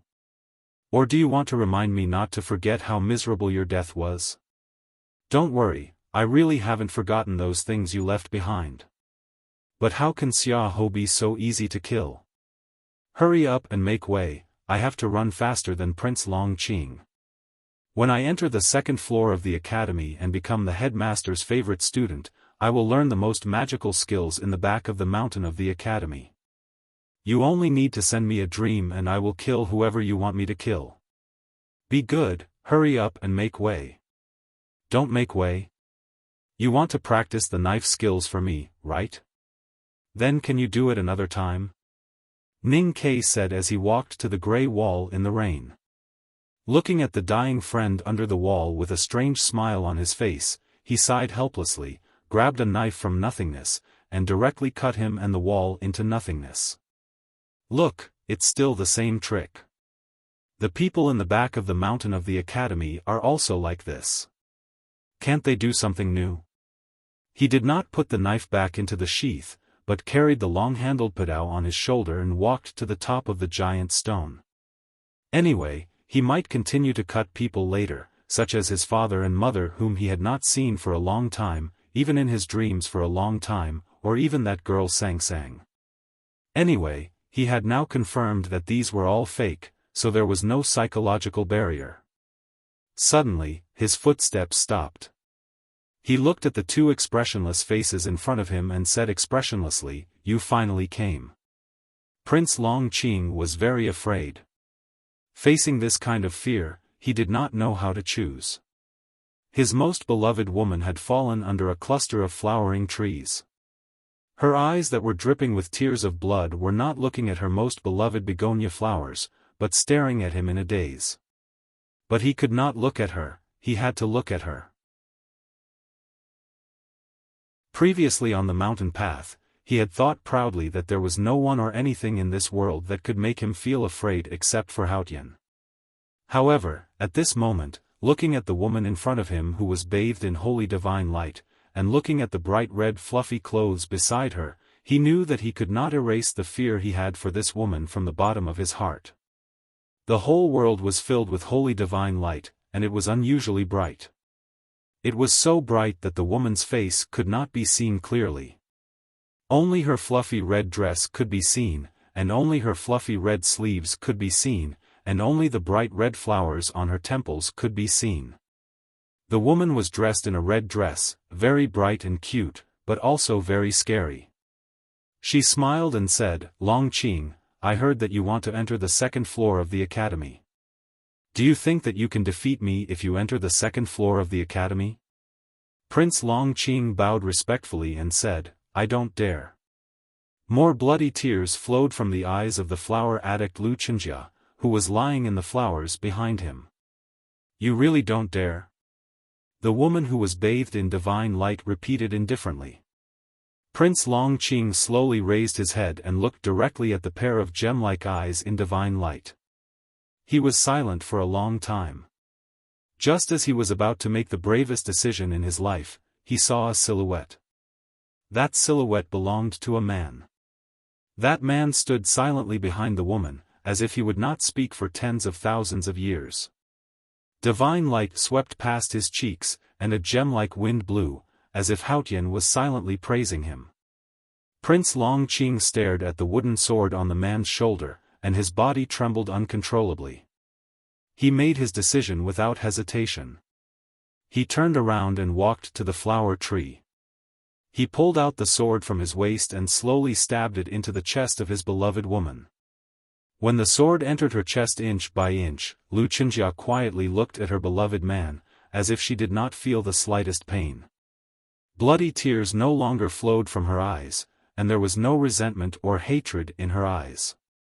There was only calmness and pity. Prince Longqing slowly lowered his head and looked at his chest. He did not know when a transparent hole had appeared there. Of the two faces, one was extremely old, and the other was extremely young. Ning Ke looked at the old steward and then at his childhood playmate. After a long silence, he said, "So I have to kill you all again. No wonder I always felt that something was wrong. Now I understand that it was because you all did not appear."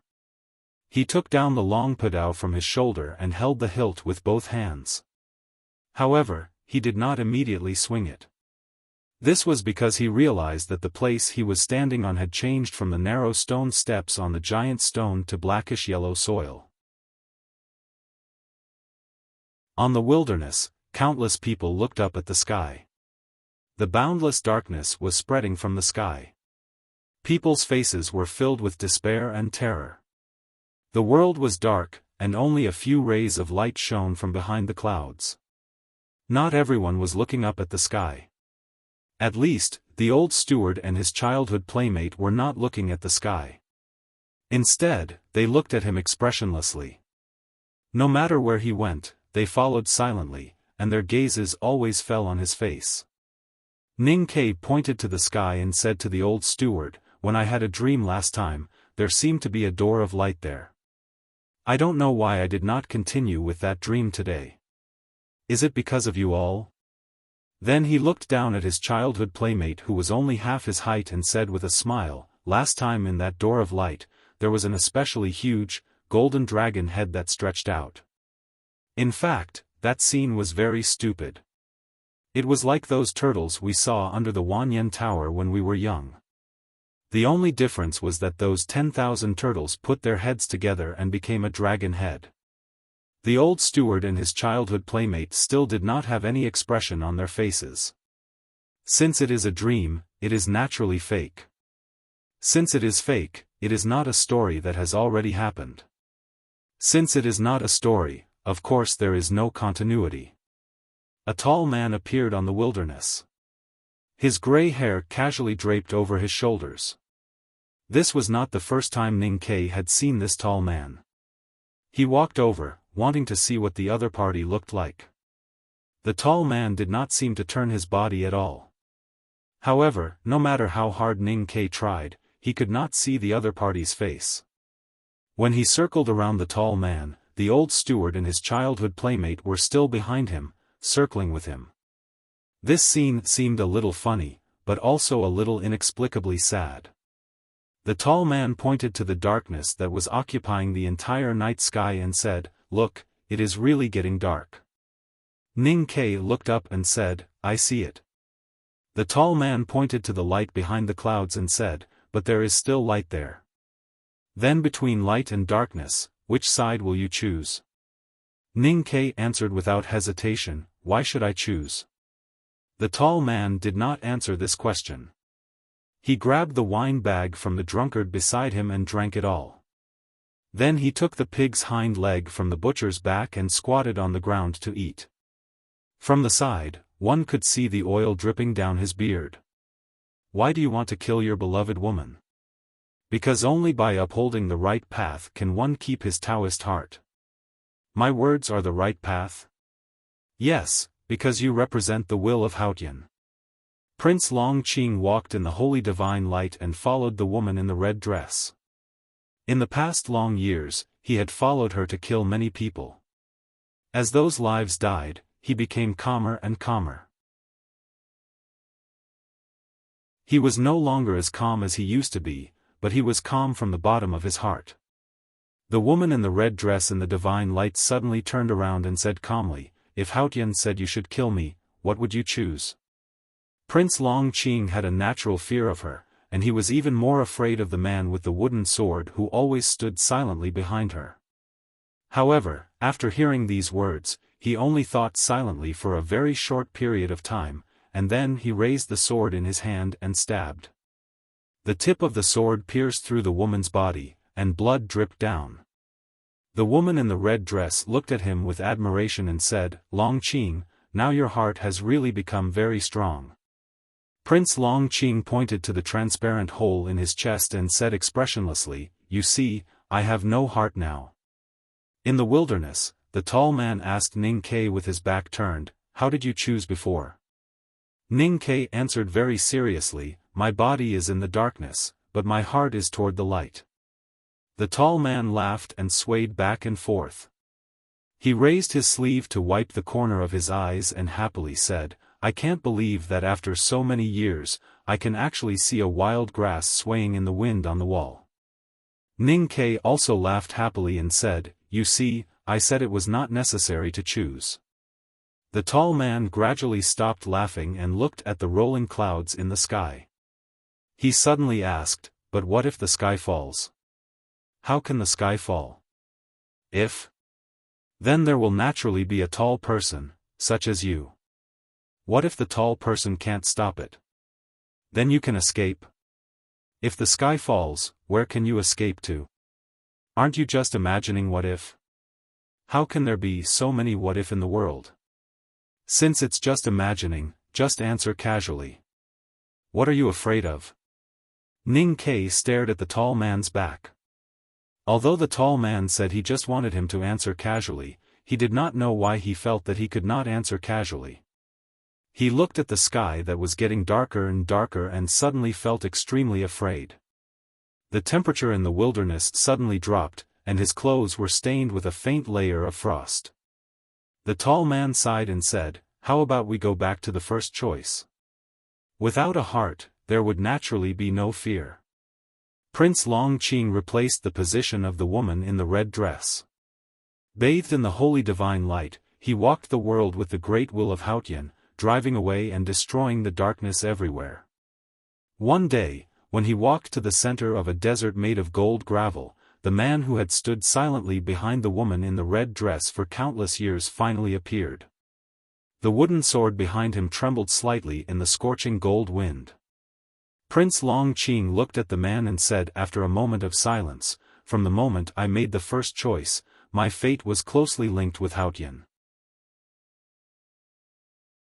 Even if you are the most powerful person in the world, you can't defeat Haotian."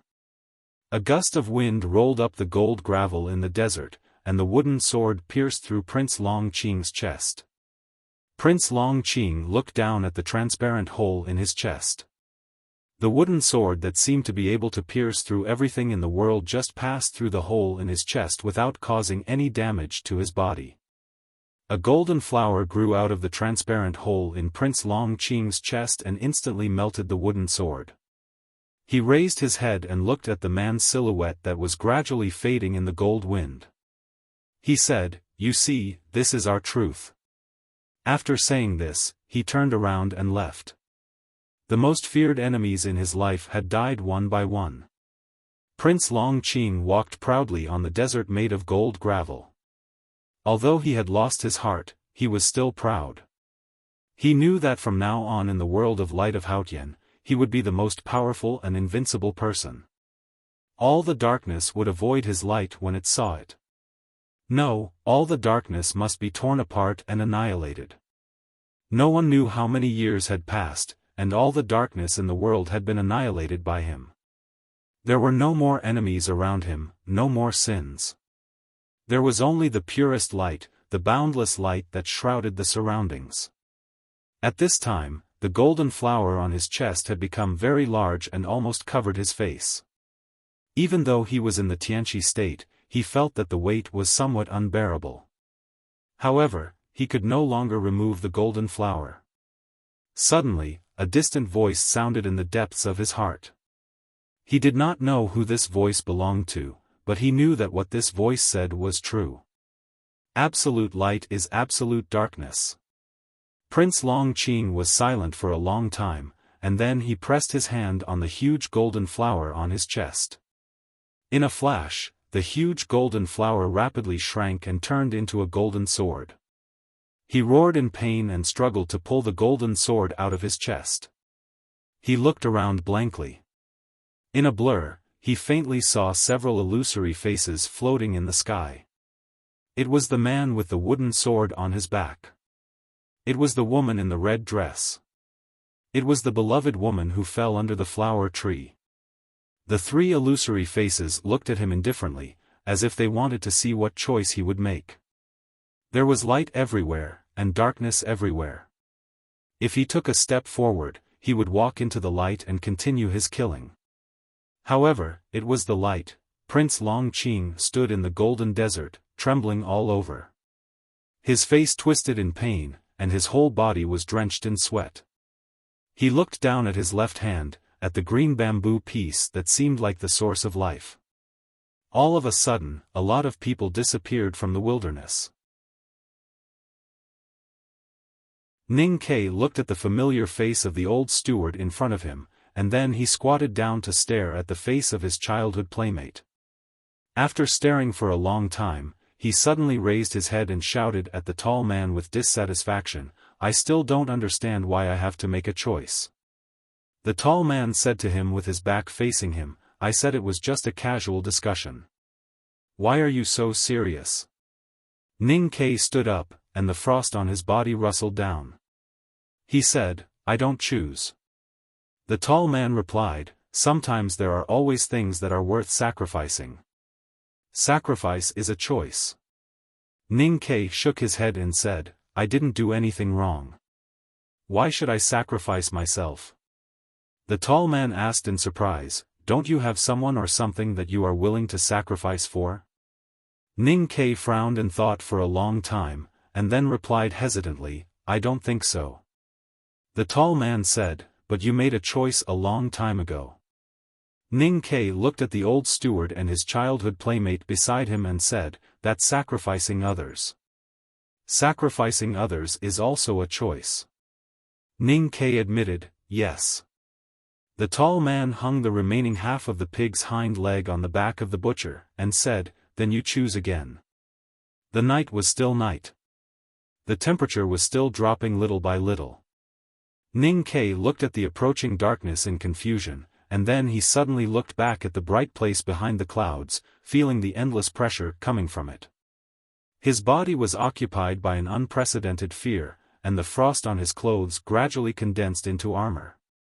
He didn't know which direction he should choose. He stood alone between the heaven and the earth, looking so small. The old steward and his childhood playmate stood in front of him, and their eyes met through the transparent ice. He clenched the emerald green bamboo in his hand. In the front yard of the academy, everyone was silently waiting for the final result of climbing the mountain.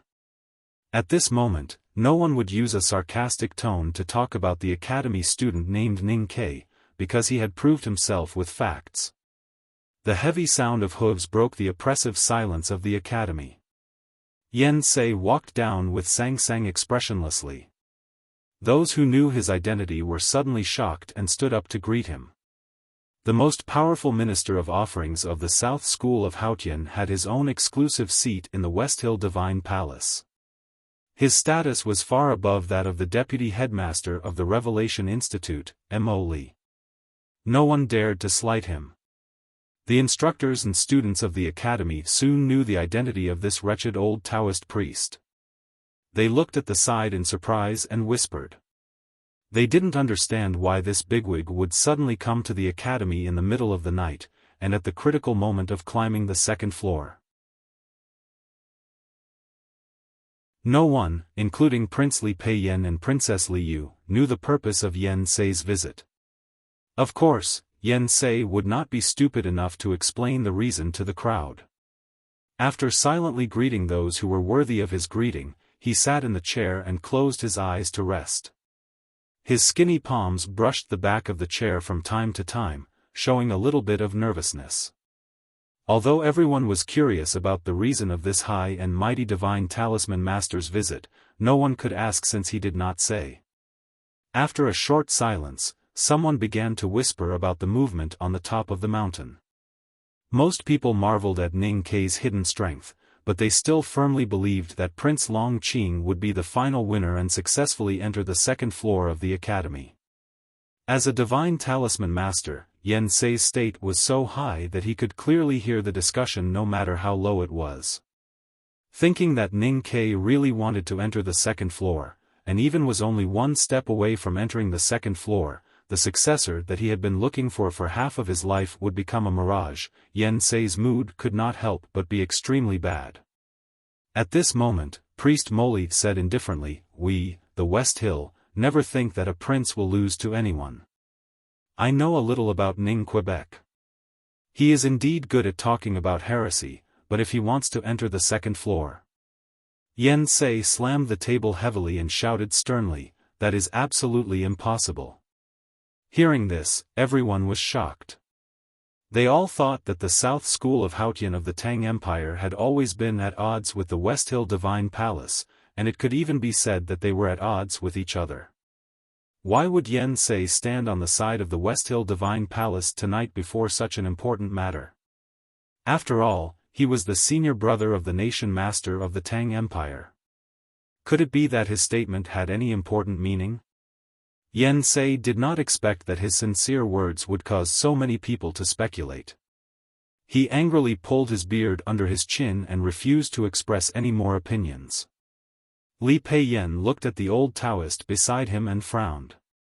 Could it be that my brother in the palace knew that Ning Ke had appeared in the opening of the second floor today, so he specially sent Yen Sei to express his attitude? At this moment, another horse carriage drove in, and the person who walked out of the carriage caused another round of discussion. Li Yu looked at the kind-looking chief eunuch and asked with a frown, "Old Lin, what are you doing here?" The deputy chief eunuch of the Tang Imperial Palace smiled humbly and said, "Your Highness, I am here on His Majesty's orders." Li Yu waved him forward and asked in a low voice, "What is going on?" Eunuch Lin lowered his eyes and said softly, "His Majesty wants to see someone, so he asked me to wait here." "Who does my father want to see?" Li Yu asked in surprise. Eunuch Lin smiled and said, "A student of the academy." After saying this, Eunuch Lin saw Yen Sei sitting beside him and his expression suddenly turned cold. He said, "Master Yen, why are you here?" Yen Sei glared at him and said, "Do I need to report to you where I am going?" Eunuch Lin said with a fake smile, "I am just a eunuch. How can I control where a divine talisman master goes? But His Majesty wants me to bring you a message."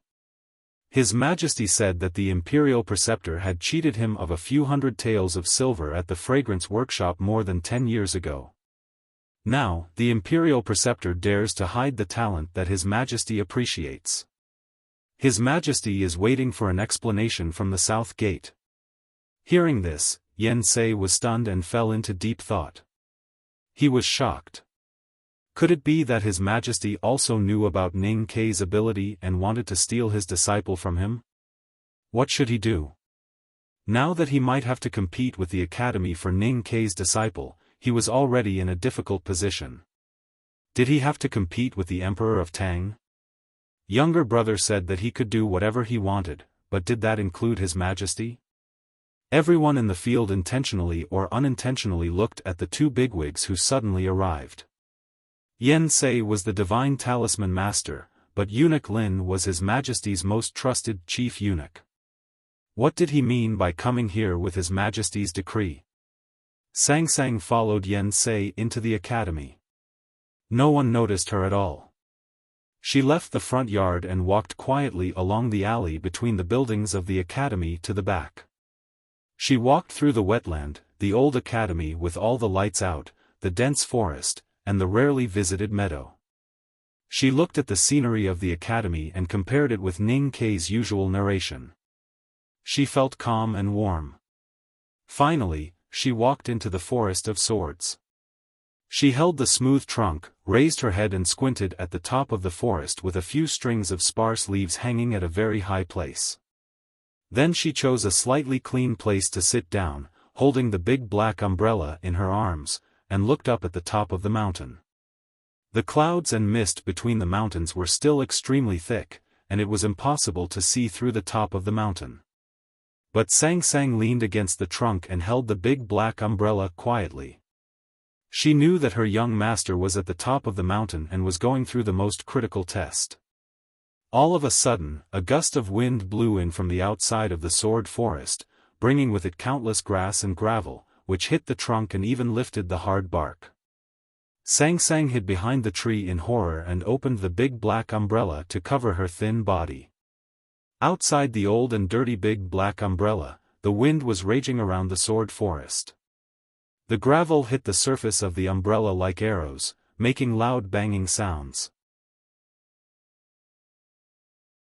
It was like the sound of war drums, stirring up one's emotions, but also extremely tragic. In the gust of wind, more than a dozen trees in the sword forest were uprooted and flew into the deep night sky with mud. Like a dozen awe-inspiring swords stabbing into the night sky. It splashed with jet-black blood. On the Wanyan Tower in Chang'an, Nation Master Li Qingshan looked at monk Huang Yang and laughed. "A monk came from the west today," monk Huang Yang said with a smile. "The enlightenment of the love monk doesn't make you so happy. You seem to be in a very good mood today. Can you tell me why?" Li Qingshan stood up, flicked his sleeves and said with emotion, "After tonight, there will be one more young genius in our South School of Haotian. More than 10 years later, there will be one more divine talisman master in our South School. Do you think it's worth being happy about?" Monk Huang Yang put his palms together and sincerely praised, "It's really delightful." Suddenly, Li Qingshan raised his eyebrows like a sword and walked quickly to the edge of the tower. Looking at the quiet night sky in the south, his right hand hanging outside his sleeve trembled and his fingertips kept flexing and stretching to calculate. Monk Huang Yang walked to his side and looked there in confusion. He said, "Why did the opening of the second floor make such a big noise?" Li Qingshan's body suddenly became stiff and he said with a gloomy expression, "We can't get it. Headmaster, it's really several floors high." The fierce wind that swept through the academy's sword forest was limited to a very small area and miraculously did not affect the surrounding environment. Except for second brother at the top of the mountain and divine talisman master Yen Sei in the front yard, only nation master Li Qingshan and monk Huang Yang, who had entered the upper state of knowing destiny, could sense it. The common people in Chang'an city had no idea about it. At this time, it was deep in the night and most people had fallen asleep.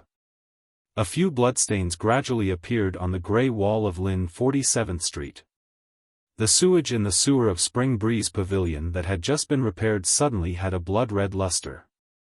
In the backyard of the lakeside house and the blacksmith shop in the eastern city, in the broken stone lion outside the former general's mansion and in the woodshed of Grand Secretary Zheng Jing's mansion, those bloodstains gradually appeared and then quickly disappeared.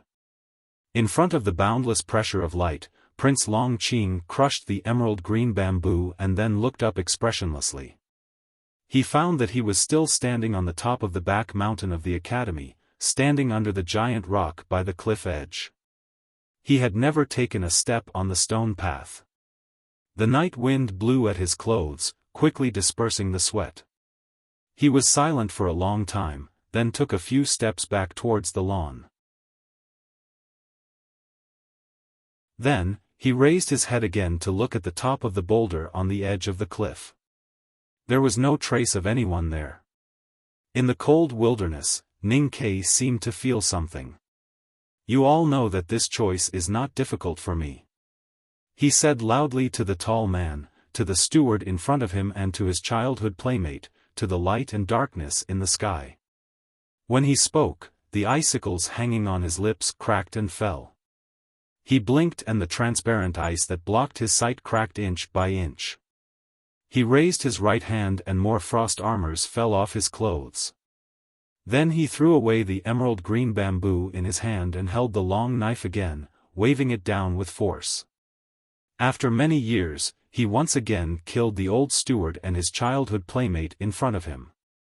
"My umbrella is black. Her face is black. Ever since I was a child, everything I did was black. But it doesn't mean that I think I'm wrong. Since I'm not wrong, I don't need to admit it or atone for it." Ning Ke looked at the increasingly bright light behind the clouds and felt the increasingly powerful pressure. He said, "Even if you think I'm wrong, I don't care. Because what do your thoughts have to do with me?" He fiercely spat on his feet and carried the long knife on his shoulder. He resolutely walked toward the darkness on the other side of the wilderness. The tall man looked at his back and said nothing. Walking into the darkness was like walking into the starlight. Ning Ke stood on the giant rock by the cliff edge, standing at the highest point of the back mountain of the academy. He calmly looked at the scenery in front of him. The starlight from the stars in the night sky fell on the slowly flowing clouds under his feet, making the surroundings as bright as daytime. Although it was still late at night. He glanced at Prince Longqing, who stood under the rock in the distance, and said nothing. He turned back and continued to silently look at the 10,000-year-old starlight and cliff in front of him. The moment of starlight and flowing clouds were intoxicated in the mountain breeze of the spring night. Only by climbing to the top could one see such beautiful scenery. This world is flat. He looked up and saw the edge of the world under the stars. He could faintly see the peak of the mountain breaking through the clouds. He did not know whether it was Min Mountain or some other mountain. After 17 years of wandering and meeting each other in life and death, he finally came to this moment. How could he not think about it? In an instant, Ning Ke thought of many things in the past. He thought of the years that he had repeated on the mountain road. However, all these feelings finally gathered into the most sincere and simple sentence when he finally said it. Looking at the indescribable scenery, Ning Ke laughed. He laughed so hard that his body trembled. He laughed so hard that tears and snot flowed down his face. Then he wiped away his tears and snot and said seriously, "It's so damn beautiful. If you like this work, please come to Chidian. Come to vote for me. Your support is my biggest motivation."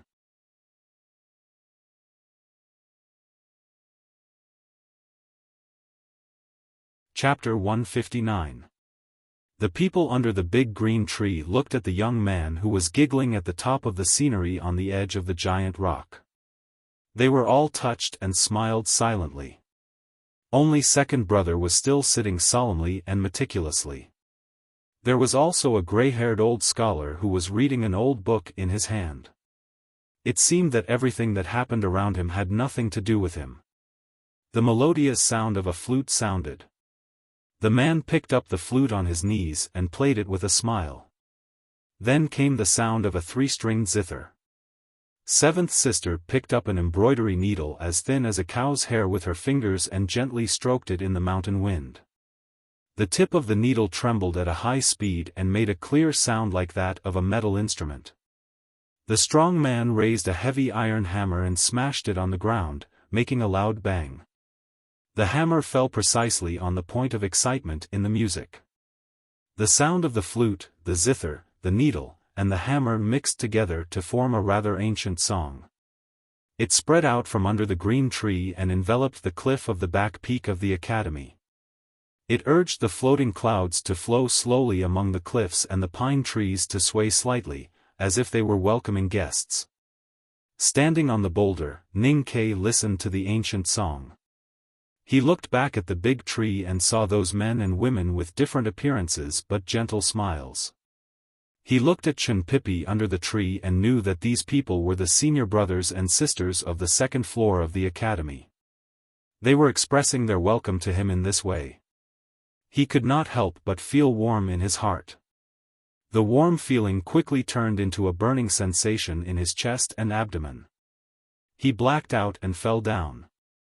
Prince Longqing stood silently on the lawn under the boulder, as if he had not heard the moving ancient song. His young face, which was like a peach blossom in spring, was still perfect. But his hair, which was slightly wet with sweat, was loose and messily draped over his shoulders.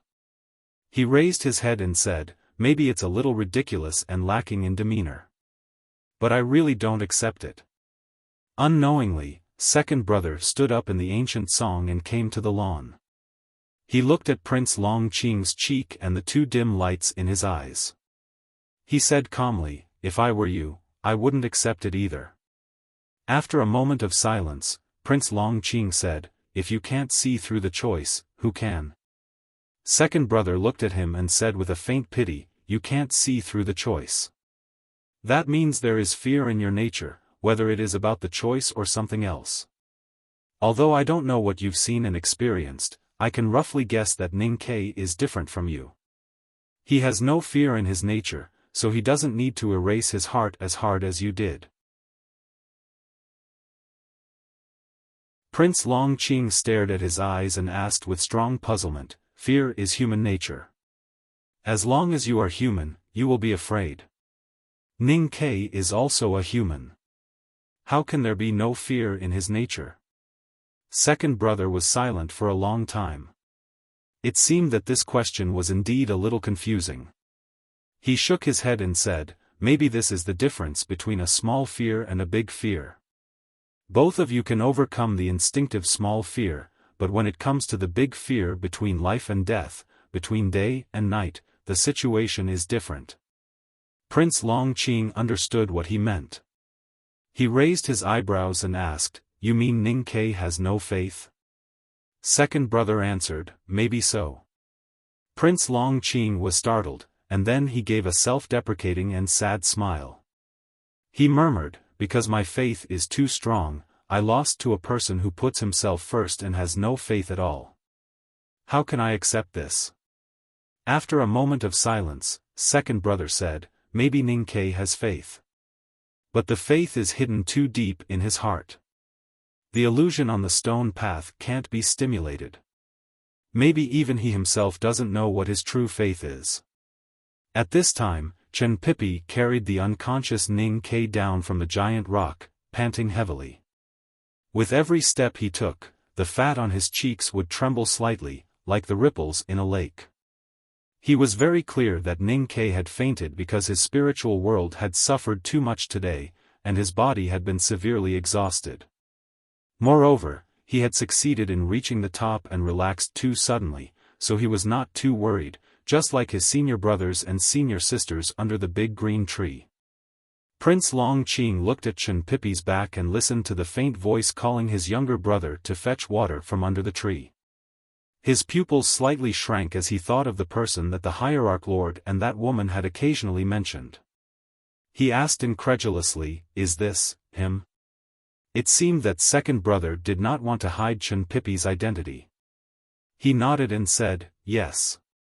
Prince Longqing looked at the fat lad who was ordered around and thought of the regret and anger of the hierarch lord and that woman in the red dress when they mentioned him. It was difficult for him to adapt to the contrast between the legend and the reality. The lad in the temple who was said by the hierarch lord to be more talented than that person was just an inconspicuous youngest brother on the second floor of the academy. Looking at the scene in front of him, he suddenly found that his experience today was not so gloomy and unacceptable. After a moment of silence, he sighed and said, "A real genius like him should be ordered around by you in the second floor of the academy. At first, I thought that I could shock the academy after climbing up the mountain. Now it seems that I am really stupid and arrogant.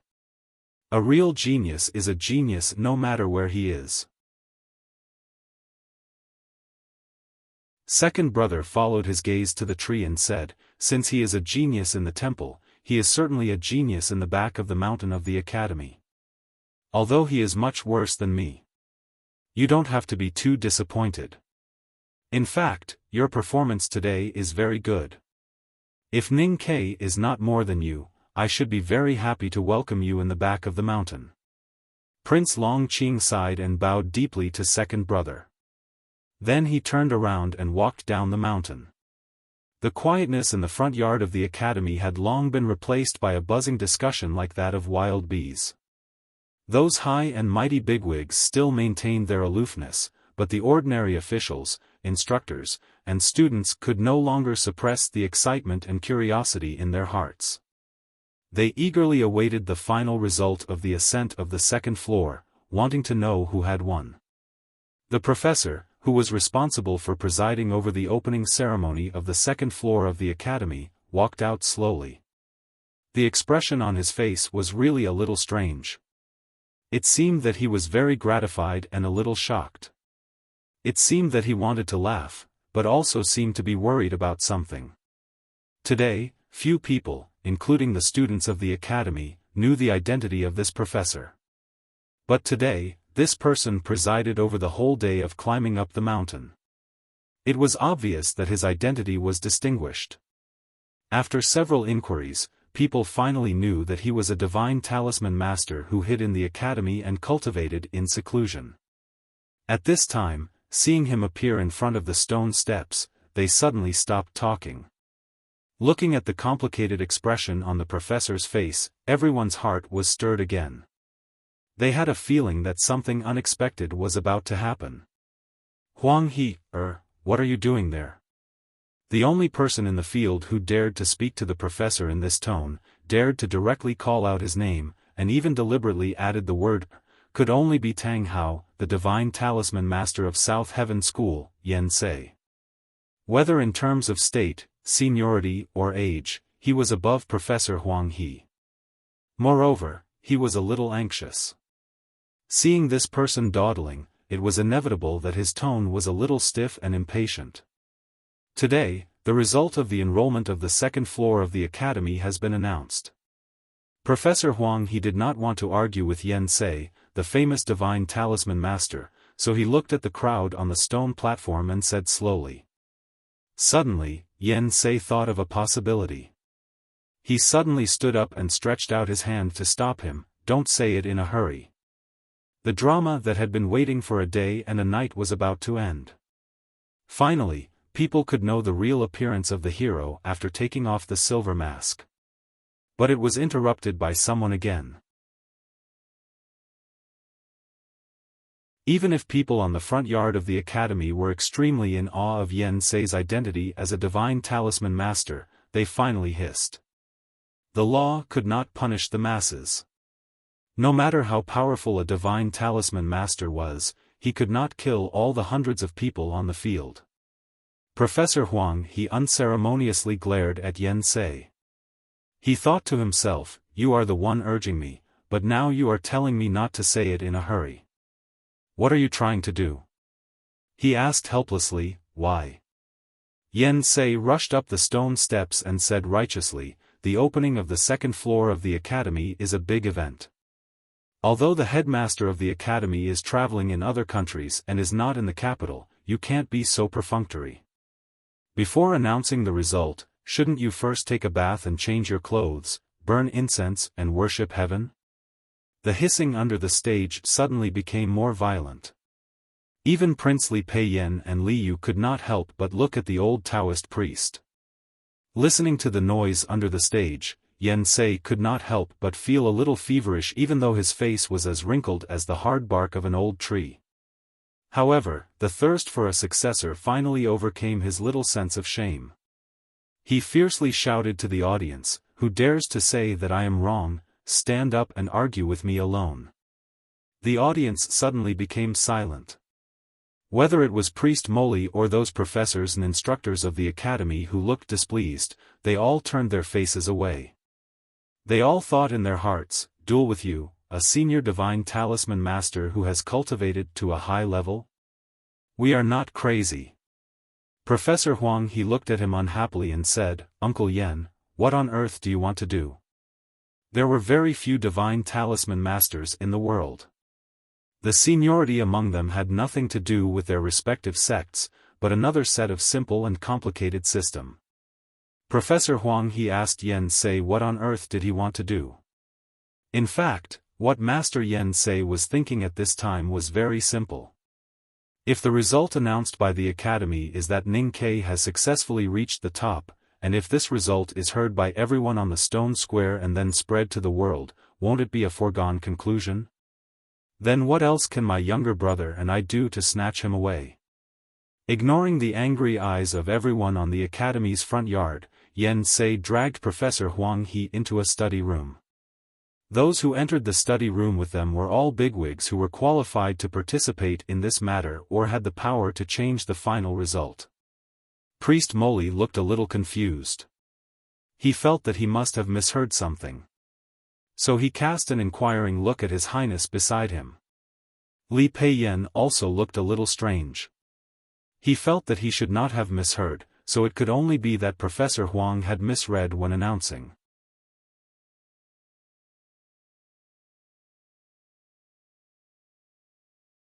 Could Ning Ke defeat Prince Longqing?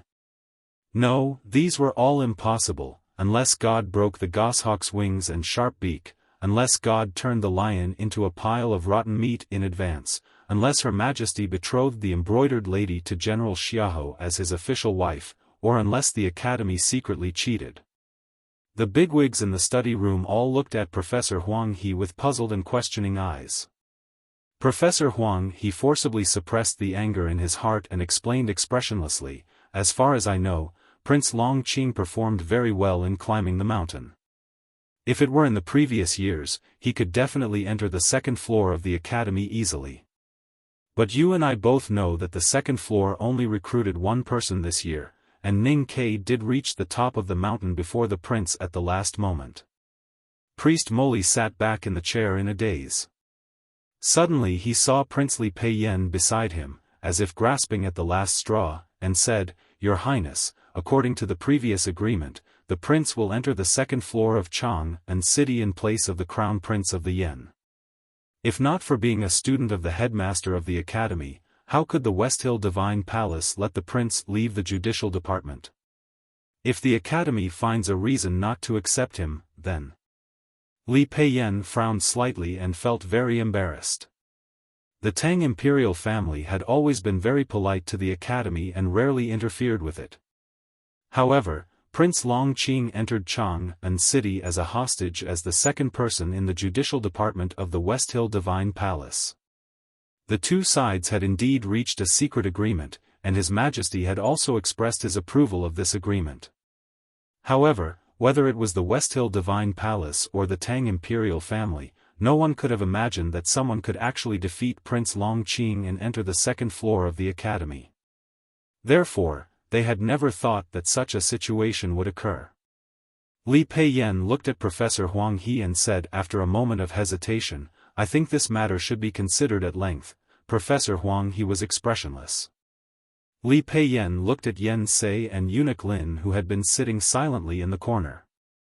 He thought to himself that His Majesty and the South Gate had sent the two of them here to wait for the result. Naturally, they had the responsibility of supervision. At this time, the two of them had to express their opinions and choose a side. Feeling the prince's gaze, Eunuch Lin stood up and explained to the crowd with a smile, "His Majesty sent me to the academy to pick up someone. It has nothing to do with what you are discussing. Naturally, I can't speak on behalf of the palace. Let me express my opinion. I firmly oppose Ning Ke entering the second floor." Yen Sei blew his beard and stared at him.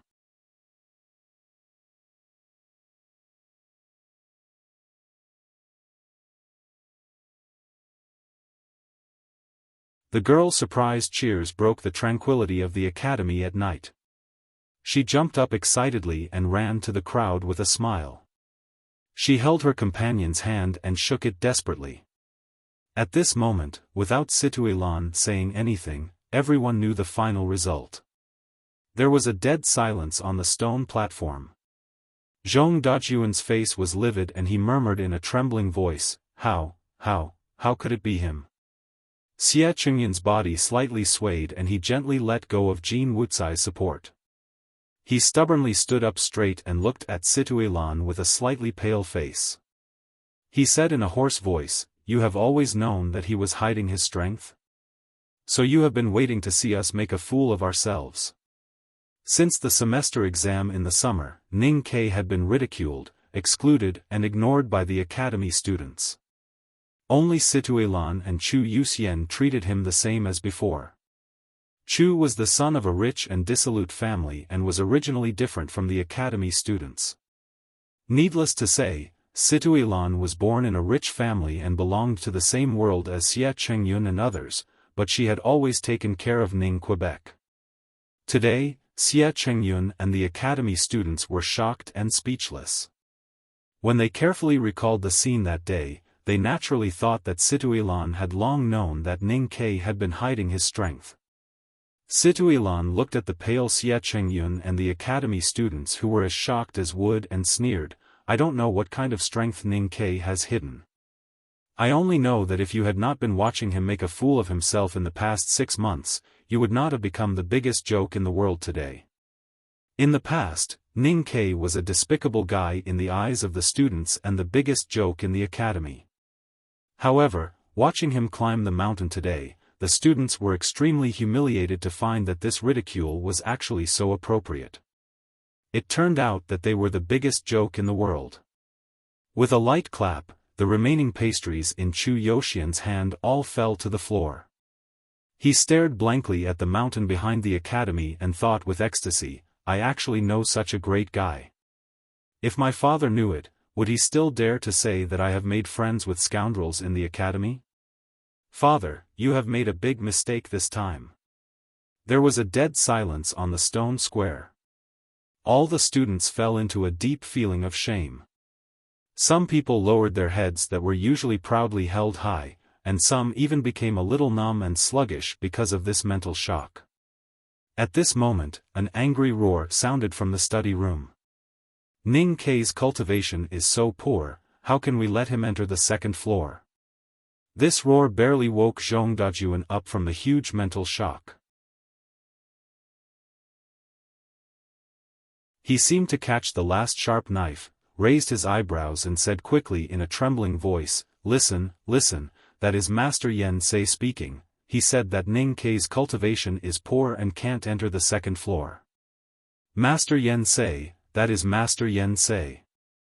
I heard that he is the legendary divine talisman master and the senior brother of the nation master of Tang. Even he thinks so, who can be sure that Ning Kei can enter the second floor? Zhong Dajuan turned his head and stared at Situilan, saying in a trembling voice, Did you hear that?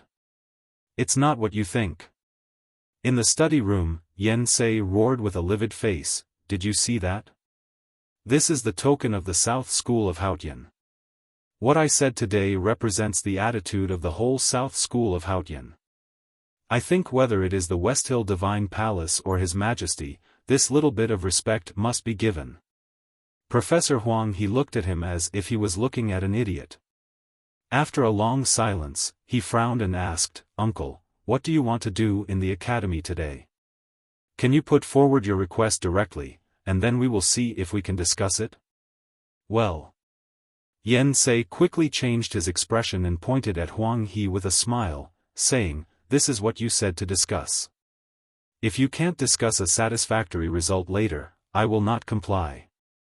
Professor Huang He looked at the divine talisman master, who was probably the most senior in Chang and city, helplessly crying. He spread out his hands and said, You first. Yen Sei coughed twice and said, Speaking of the state, Ning Kei is far inferior to Prince Long Qing. But speaking of some unorthodox skills, he has some potential to be cultivated. So I think he is not suitable to enter the second floor of the academy. He is more suitable to be my disciple. He had said this as calmly and naturally as possible, but it still made the bigwigs in the study room suddenly change their expressions. Professor Huang He took a step forward with his eyes wide open, and Priest Moli even stood up in surprise. You mean? Ning Kei has the potential to become a divine talisman master? Professor Huang He stared at him and asked. Yen Sei looked at his expression and felt regretful. He secretly thought that he had endured for such a long time, but why did he fail at this critical moment? So he decided to throw caution to the wind and said with a cold snort, Yes, so what? I chose him first. In this world, the successor of a divine talisman master was as rare and precious as the phoenix feather in the legend. It was too important for both the divine talisman master and the sect he belonged to. Hearing Yen Sei's confirmation, the bigwigs in the room could no longer keep calm. Priest Moli took a few steps forward and angrily stared at Yen Sei and said, Uncle. Since you have found a candidate with the potential to become a divine talisman master, why didn't you inform the divine hall first? Nonsense. If I informed you first, would I have anything to eat? Yen Sei stared at him and said. Now it was Professor Huang He's turn to smile. He looked at Yen Sei and said gratefully, Uncle, do you think the academy will let Ning Kei go after knowing this? Yen Sei suddenly changed his expression. He pointed at Huang He and angrily roared, You shameless villain. If you didn't say we could negotiate, I wouldn't tell you this. Thinking that there was a new student on the second floor of the academy, and this new student might even grow up to be a divine talisman master in the future, Professor Huang he was very pleased and proudly said, "Of course we can negotiate. If all the negotiations have a predetermined result, then there is no need to negotiate." Yen Sei angrily said, "You are shameless." Huang he smiled and said, "Learn from uncle." Yen Sei's beard and hair crazily spurted out. He angrily shouted, "I, Yen Sei, have found such a good talent in half of my life. Whoever dares to compete with me for this disciple, I will be irreconcilable with him. Even if I have to burn my body and break my bones, I will crush his bones and scatter his ashes." Huang he shook his head and laughed, "Uncle's words are so cruel. If I didn't have the whole academy behind me, perhaps I would really be afraid. I, Yen Sei, have spent half of my life. Ning Ke, good talent, disciple, can't coexist with me, crush his bones and scatter his ashes." The furious words of Divine Talisman Master Yen Sei went out of the study room like thunder and exploded on the stone floor of the academy. The smile that Zhong Dajuan had just squeezed out suddenly froze on his face, which looked extremely funny.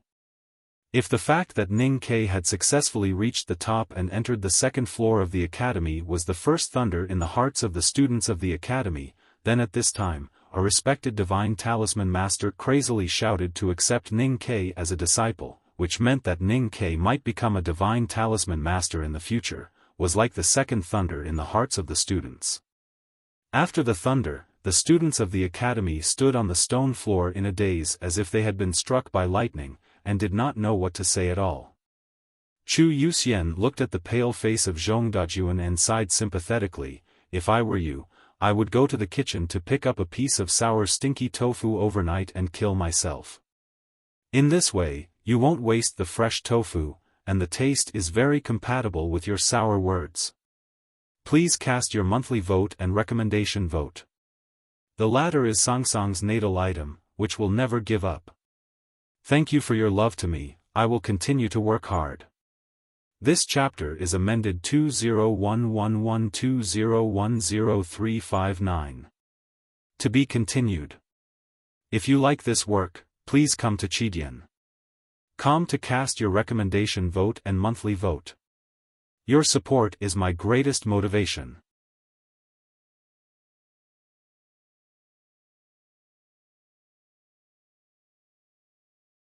Chapter 160. The Divine Talisman Master Yen Sei was in a bad mood. He stared at Professor Huang He in front of him and said coldly, "Anyway, your academy can't accept Ning Quebec." Professor Huang He raised his eyebrows slightly and said mockingly, "Uncle, why can't our academy accept him?" Yen Sei roared, "That kid is born to cultivate Divine Talisman Taoism. Who else in the world is qualified to be his teacher except me?" Professor Huang He sneered and said, "Only Divine Talisman Masters are qualified to be his teacher? Well, we can find 2 or 3 Divine Talisman Masters even if we can't find other powerful figures in our academy." When he said this, his tone was as if he was talking about how he could always pull out 2 or 3 green radishes from his backyard. Divine Talisman Masters were indeed rare and honorable, but the academy was not an ordinary place after all. He was even a Divine Talisman Master himself. The Academy's foundation was so deep that no one could compete with it except the West Hill Divine Kingdom. Yen Sei suddenly became speechless and said shamelessly, "Anyway, I saw him first. Don't think about robbing him." Huang He sighed and said, "Uncle, you are a man of virtue and prestige. Don't always act shamelessly, okay?" Yen Sei spat and said angrily, "Look at me, your martial uncle, every day I go to the brothel and hug girls. Every pore of my body is filled with the word wretched and obscene. Where do you see me as virtuous and respectable? Even if you throw away your old face and feel inferior today, it's no use." Professor Huang He looked at him and said seriously, "His Majesty the Emperor and the Master of Nation may buy it. Even the Hierarch and the Great Divine Priest of the West Hill Divine Palace may buy it. But our academy will never buy it. The conversation in the study room seemed a little ridiculous. However, the dispute between two divine talisman masters, no matter how hooligan-like they were, was bound to be particularly tense because of their identities. The atmosphere in the room suddenly became oppressive. At this moment, Princely Peiyan suddenly said with a smile, "In fact, what's the point of arguing about this matter?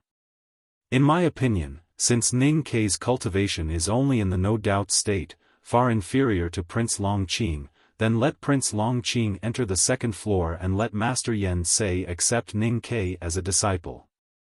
In this way, the Empire, the West Hill Divine Palace and Master Yen Sei will be satisfied, and Ning Kei will still be a student of the Academy's front yard.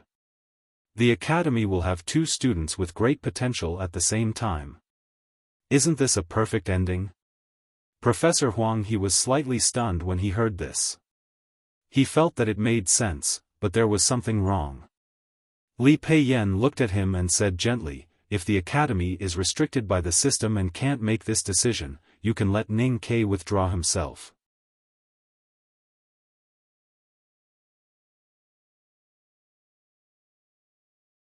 Only then did he realize what he had experienced and what he had done. For a moment, he could not help but be stunned. There was a perplexed smile on his face, as if he could not believe that all this had happened. Thinking of the last step of climbing the giant rock last night and the painful choice in the wilderness, he could not help but smile and shake his head. He wondered who had set up the illusion to make a secular boy like him make such a mysterious choice. It was like asking a butcher to think about philosophical problems. Even if he could come up with the right argument, who knew what the reasoning process was? He laughed to the sky and went out. Ning Kei pushed open the wooden door in front of him with a smile and walked into the beautiful morning light. Then he found several officials standing outside the door, and then he actually had to make a very difficult choice. "You are not a student of the second floor of the Academy yet, so you still have a chance to quit. You still have a chance to choose a completely different but equally wonderful and bright path. You are even destined to be famous all over the world." Princely Peiyan sat in the chair and slowly took a sip of the hot tea at hand, slightly reducing the tiredness caused by lack of sleep. Looking at the silent Academy student in front of him, he continued, "I think you should choose the second path, because this matter involves the harmonious relations between the imperial court and the West Hill. Although the Tang Empire is never afraid of any enemies and will never bow to external pressure, Prince Longqing entering the second floor is an agreement made by His Majesty and the Divine Hall. As long as you take the initiative to quit the competition of the second floor of the Academy, the difficulties faced by many people will be easily solved. The Empire will bear much less pressure, and all aspects will benefit from it." Li Peiyan found that Ning Kei remained silent and slightly lowered his head without any response. He was a little displeased and said, "As a citizen of the Tang Empire, it is natural to share the burden of the Empire. Of course, even I will feel that it is too absurd and rude to ask you to quit the second floor of the Academy, not to mention you. So I will give you an absolutely sufficient reason." Li Peiyan slowly leaned forward and stared at the top of Ning Kei's head. He said, "As a noble divine talisman master, Master Yen Sei did not hesitate to pretend to be a fool to take you back as his disciple. You can imagine how much he will value you in the future and how carefully he will train you. 10 years later, you will become a high and mighty divine talisman master, and you will become the hope of the South School of Haotian. The nation master Li Qingshan only has 2 disciples, both of whom are useless. He respects his senior brother very much, and he knows better than anyone else the significance of a divine talisman master to a sect." Ning Kei still remained silent, but his heart was stirred. He had just entered the second floor and won the favor of a divine talisman master. Just overnight, he, an ordinary and unknown student, a nobody who sold calligraphy in a shabby alley in the eastern city, had become a fragrant sesame cake that both the Academy and the South School of Haotian wanted to fight for. He was even regarded as the hope of the South School of Haotian. Shouldn't the words, hope of the South School of Haotian, be exclusive to people like Prince Longqing? I know you have a good relationship with Her Highness. Li Peiyan looked at him and said gently, I can also give you a promise here. As long as you are willing to share the burden of the imperial court will never treat you badly. I also owe you a personal favor. In the future, when you enter the knowing destiny state and become a divine talisman master, you will naturally be the next nation master of Tang. Li Peiyan continued, the second floor of the academy is, of course, an extremely wonderful place. However, looking back at the history books, how many students of the second floor can leave their names behind? But if you become the nation master of Tang, there will still be countless people who will remember your name after thousands of years. The future nation master of Tang? Although Ning Kei's expression was as calm as usual, his emotions had long been shaken by these words. He seemed to see a brilliant golden road unfolding under his feet. Should he give up the second floor of the academy to learn from the divine talisman master and fight for the future of the nation master of Tang, or enter the second floor to learn exquisite cultivation methods from the headmaster of academy? This was really an extremely difficult choice.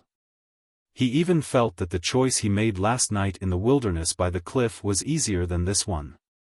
Ning Kei looked at the prince's face and knew that as long as he nodded, his future would be infinitely bright. He believed that these words were true. He believed that as long as he had the opportunity to learn from the divine talisman master, he could really become the nation master of Tang in the future. If it was not this man who said these words to him, he might really be very tempted. Li Peiyan looked at the emotional reaction in his eyes and vaguely guessed what he would choose. His face suddenly became serious and his right hand tightly grasped the handle of the chair. He stared at his eyes and said in a low voice, "This is the opportunity that Haotian asked the imperial court to give you. If you miss it, you will be punished by heaven." There was no doubt that this was a naked threat.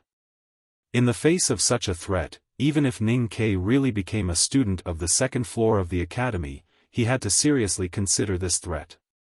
Because he lived in this world, then he would be bound by the rules of this world. Ning Kei bowed respectfully and said, "Your Highness, after all, I am a student of the academy. I have studied in the academy for a year and have deep feelings for you. I am willing to share the burden of the imperial court, but I have to consider the feelings of the academy." Some people unceremoniously put the power and pressure of choice on Ning Kei's shoulders to avoid angering the academy. However, Ning Kei was a person who seemed to be straightforward but was actually slippery. How could he take the initiative to take this kind of responsibility? With a light sentence, he directly threw the power and pressure of choice back to the prince. As for whether the academy would choose to give up on him and accept Prince Longqing into the second floor, Ning Kei was not worried. He and Liu had quite a tacit understanding on this matter. Before the headmaster of academy returned, no one in the academy dared to make decisions on their own. In fact, deep in his heart, there was actually another thought. If the academy could not even resist the pressure of the imperial court and finally gave him to the South School of Haotian Taoism, then why should he stay in such an academy? Who would not be willing to be a nation master of Tang? His and Li Yu's thoughts were not wrong. It was just that there were always some deviations between reality and ideas. Because they did not expect that the instructors of the academy also cherished Prince Longqing's talent, and that the instructors were not all Tangs. In the early morning of the academy, the instructors were sitting in the room and arguing fiercely. Indeed, they could not reach the fastest conclusion because the headmaster of academy had not returned. However, it was precisely because the headmaster of academy was not in the academy that they had the courage to express their own views. Chao Jifeng, the associate professor of etiquette, said angrily, "Many people think that the academy cheated in this examination. I don't know whether this is true or not. I only know that Prince Longqing came out of the fog very early. Then why did he stay outside the fog for such a long time? Why did he finally take the last step with Ning Kei? What on earth happened in the middle? Professor Chow was a senior professor of the academy, so his words naturally had some power. Although everyone in the room knew that this professor from the Yen Kingdom raised an objection because he was not happy with Prince Long Qing's failure, no one could really explain his question. Some instructors even secretly thought that perhaps those in the back mountain had played some tricks in the examination. An old woman in a blue gown with a bamboo broom in her hand looked at the arguing crowd as if she was looking at an idiot. She said, "What a boring discussion. Whoever reaches the top first will be accepted. Such a simple question, why do you have to complicate it?"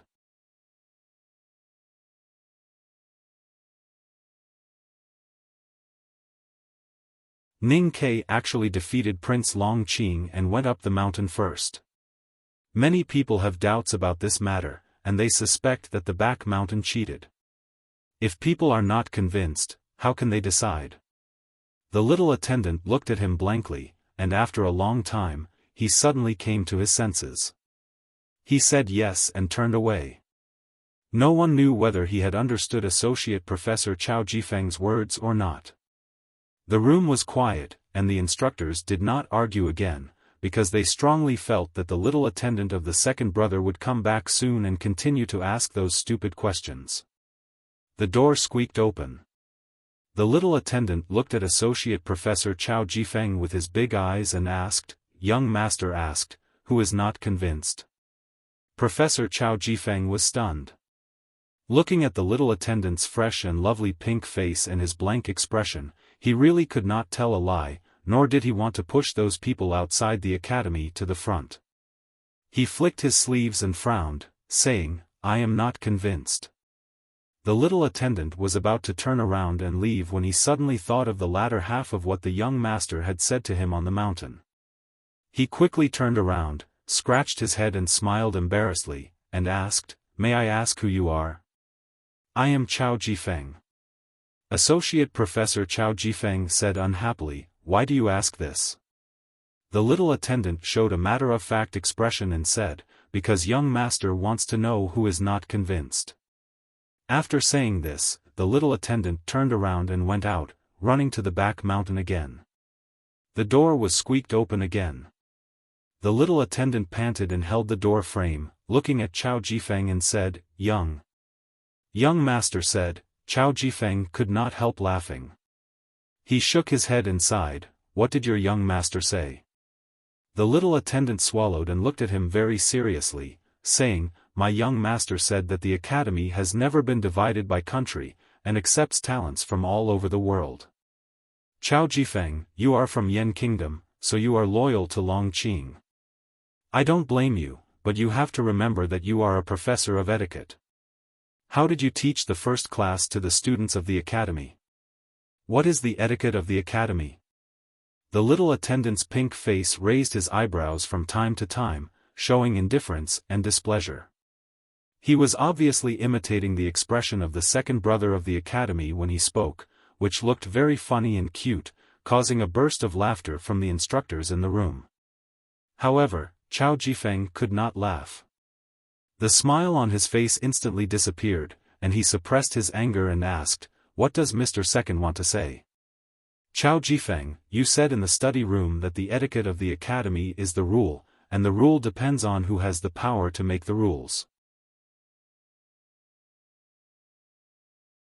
The little attendant looked at him and said seriously, "The headmaster of the academy and eldest brother are traveling in other countries, so in the current academy, I am the only one who has the power to make the rules. So no matter whether you are convinced or not, you must be convinced. Post the notice immediately." Chao Jifeng was stunned for a while, and then he angrily waved his academy robe and protested, "How can such a domineering behavior convince the public?" The little attendant did not know that this was a true expression, and thought it was also a formal question. Just as he was about to leave, he suddenly raised his little hand happily, applauded and said happily, "Young master is really smart. He even guessed this sentence of yours. He asked me to tell you." The expression on Chao Jifeng's face was very ugly. The little attendant looked at him, pretended to be serious, and said, I don't need to convince the public, I just need to obey. An instructor could not bear to see Professor Chao's embarrassed expression at this time, and said, even if we don't care about the views of His Majesty, Master Yen Sei or the West Hill, we should always respect Ning Kei's own choice. When the wooden door was pushed open again, the little attendant's clothes were all wet with sweat. He raised his sleeves to wipe the sweat on his forehead, and it took a long time for him to calm down. He looked up at the people in the room and relayed second brother's conclusion for the last time. Respect Ning Kei's own choice? Why should I respect him? As for the nation master of Tang. At this point, the little attendant deliberately paused for a long time. Then he raised his slightly pointed chin, rolled his eyes at the roof, and snorted clumsily from his little nose.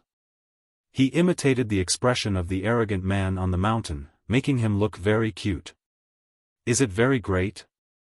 On a flat cliff in the back mountain of the academy, green pines were angrily spreading to welcome guests, and white clouds were flowing among them, like a fairyland on earth. There were two people standing on the edge of the cliff. One of them was wearing a very dirty and tattered Taoist robe. The other one was wearing a very strange ancient crown. Second brother of the academy turned around, looked at Yen Sei, the minister of offerings of the South School of Haotian expressionlessly, and said, "How dare you reach out to the academy, and even want to steal my teacher's student? Not to mention you, even the Haotian hierarch of West Hill doesn't have this weight." Yen Sei smiled strangely, looked at him and said, "The second brother of the academy is really the proudest second brother in the world, and your words are really unpleasant. But I am older than you, so I won't fight with you, lest people say that I bully the younger generation. But I must take Ning Kei away. Even if the headmaster of academy is here, I will still have this attitude. If you want me to die, I have to do it."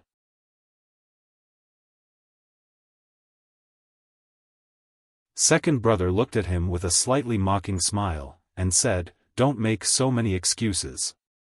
If you are not senile, you should remember that my seniority is higher than yours, no matter from the teacher or Pippi. Since you want to steal Ning Kei from me, how can we not fight? I said I won't fight, so I won't fight." Yen Sei looked at the crown on his head, and said sarcastically, "The back of the mountain of the academy is your home field, and I am not so stupid. Anyway, if I don't fight, you can't fight with me. As for Ning Kei, it depends on his attitude. In the future, my younger brother and I will make sure that he will become the nation master of Tang, which is better than staying in this mountain every day and being bullied by your senior brothers." Second brother rolled his eyes and said sarcastically, "The nation master of Tang is so great? Isn't he still bullied by the Li family and those old fakes in West Hill every day? The nation master of Tang is not a nation master, but a little wife who is bullied but does not dare to cry. Oh, this little boy is so cute. It reminds me of my childhood. Why was I so dull and boring? Study hard and make progress every day. To be continued. If you like this work, please come to Chidian.com to vote for it. Your support is my biggest motivation."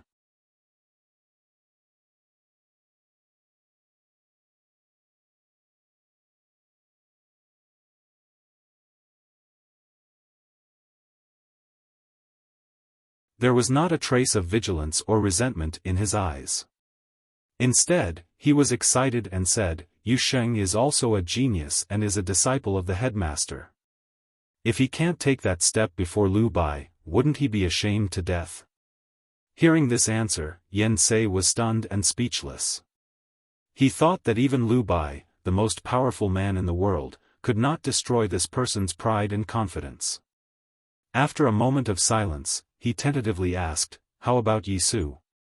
Second brother frowned slightly and showed a look of disgust, as if saying that it was ridiculous for Yen Sei to compare him with that loser. Yen Sei gasped and thought that second brother even looked down on the world wayfarers in the abbey. Then he continued to ask, "What do you think of the other two?" Looking at the divine talisman master's face, second brother felt that the questions he asked were getting more and more stupid. He didn't bother to answer and directly said, "Let's cut the crap. Do you want a successor or do you want a divine talisman master in the South School?" Master Yen Sei was puzzled and asked, "What's the difference?" Second brother was silent and let him think by himself. Yen Sei suddenly understood the hidden meaning in his words. Without hesitation, he resolutely said, "Of course I want both." Second brother tilted his head and looked at him quietly. After a long time, he said, "You really take it for granted." Yen Sei frowned and said, "What do you mean by take it for granted?" Second brother shook his head and said with emotion, "Take it for granted. That means you are dreaming." Yen Sei was speechless. Second brother looked at him and said, "I have already made a concession. If you insist on taking 2 steps forward, then we might as well fall off this cliff together. At that time, we'll see whether you survive or I survive. If I survive, we'll forget about it. If I die, you can do whatever you want. I think this proposal is more concise and powerful. What do you think?" Yen Sei said grumpily, "I'm a talisman Taoism practitioner. If you don't let me fall down and become a meat pie, then you can open the inhibition formation in the mountain to save your life. How could you say such a vicious idea? Why do you hesitate for such a long time for such a simple choice?" Second brother waved his hand and said, "In my opinion, of course, it's more important to have a successor. Otherwise, when you die at the end of your life, there will be no one to send you off. Isn't it a pity that all your talisman Taoism skills will turn into mud and dust together with your body? As for the South School of Haotian, as long as the Tang Empire doesn't perish, as long as those old farts from West Hill still want to preach in the Tang Empire, they can naturally last for thousands of years. How can they lack a divine talisman master?" He looked at Yen Sei and continued, "I can make the decision for the academy. After Ning Ke enters the 2nd floor, as long as you don't force him to join the Haotian Taoism, he can learn some talisman Taoism from you when he's free." Yen Sei said angrily, "How can the wonderful talisman Taoism become talisman Taoism in your mouth? Jun Mo, don't bully me too much. It's okay if the headmaster of academy said so. But you're just a student of the academy, where did you?" Before he finished his words, second brother stared at him and waved his hand to stop him. He said, "Do you want it or not? Say it quickly. If it weren't for the fact that you first discovered Ning Ke's potential, do you really think that there aren't many divine talisman masters in the academy?" In the end, any argument or quarrel relied not on words, but on physical strength. Such a simple sentence reflected the unparalleled confidence of the academy in the world. Yen Sei suddenly turned into the autumn leaves, dejected and colorless. After struggling for a long time or a short time, Yen Sei finally made a difficult decision. He looked at the white clouds under the cliff and the magnificent city of Chang, and in the distance, and sighed silently in his heart, "Younger brother, I'm sorry." In a room of the academy, Prince Li Peiyan of the Tang Empire was still educating Ning Quebec. However, no matter how he inculcated Ning Ke with the righteousness of the country and the interests of the people, Ning Ke, who stood in front of him, was always willing to answer one sentence. Ning Ke looked at Li Peiyan with a sincere smile on his face, and answered in a very sincere tone, "I'm a student of the academy, and I'll listen to the academy." The smile on Li Peiyan's face gradually faded, and he looked at him coldly and indifferently said, "Very good." Ning Ke seemed not to notice the emotional changes of this bigwig, and replied politely with a slight bow, "Your Highness, you flatter me." Li Peiyan pushed the door angrily, thinking that if Ning Ke really entered the 2nd floor, how would Prince Long Qing deal with it? If Brother Long Qing knew the news, would he blame him for not doing a good job? How would the imperial court explain it to the West Hill? Thinking of these questions, his expression naturally did not look good. He coldly glanced at the official beside him, and asked with the last hope, "How did the academy reply? I believe they won't have other ideas about such a beneficial thing, right?" The official replied with a bitter smile, Your Highness, the notice has been posted, and the Academy has confirmed that Ning Ke can enter the second floor. I've previously asked for the reason, and Professor Huang he said that it was the decision of the second floor, and they didn't need to tell us the reason.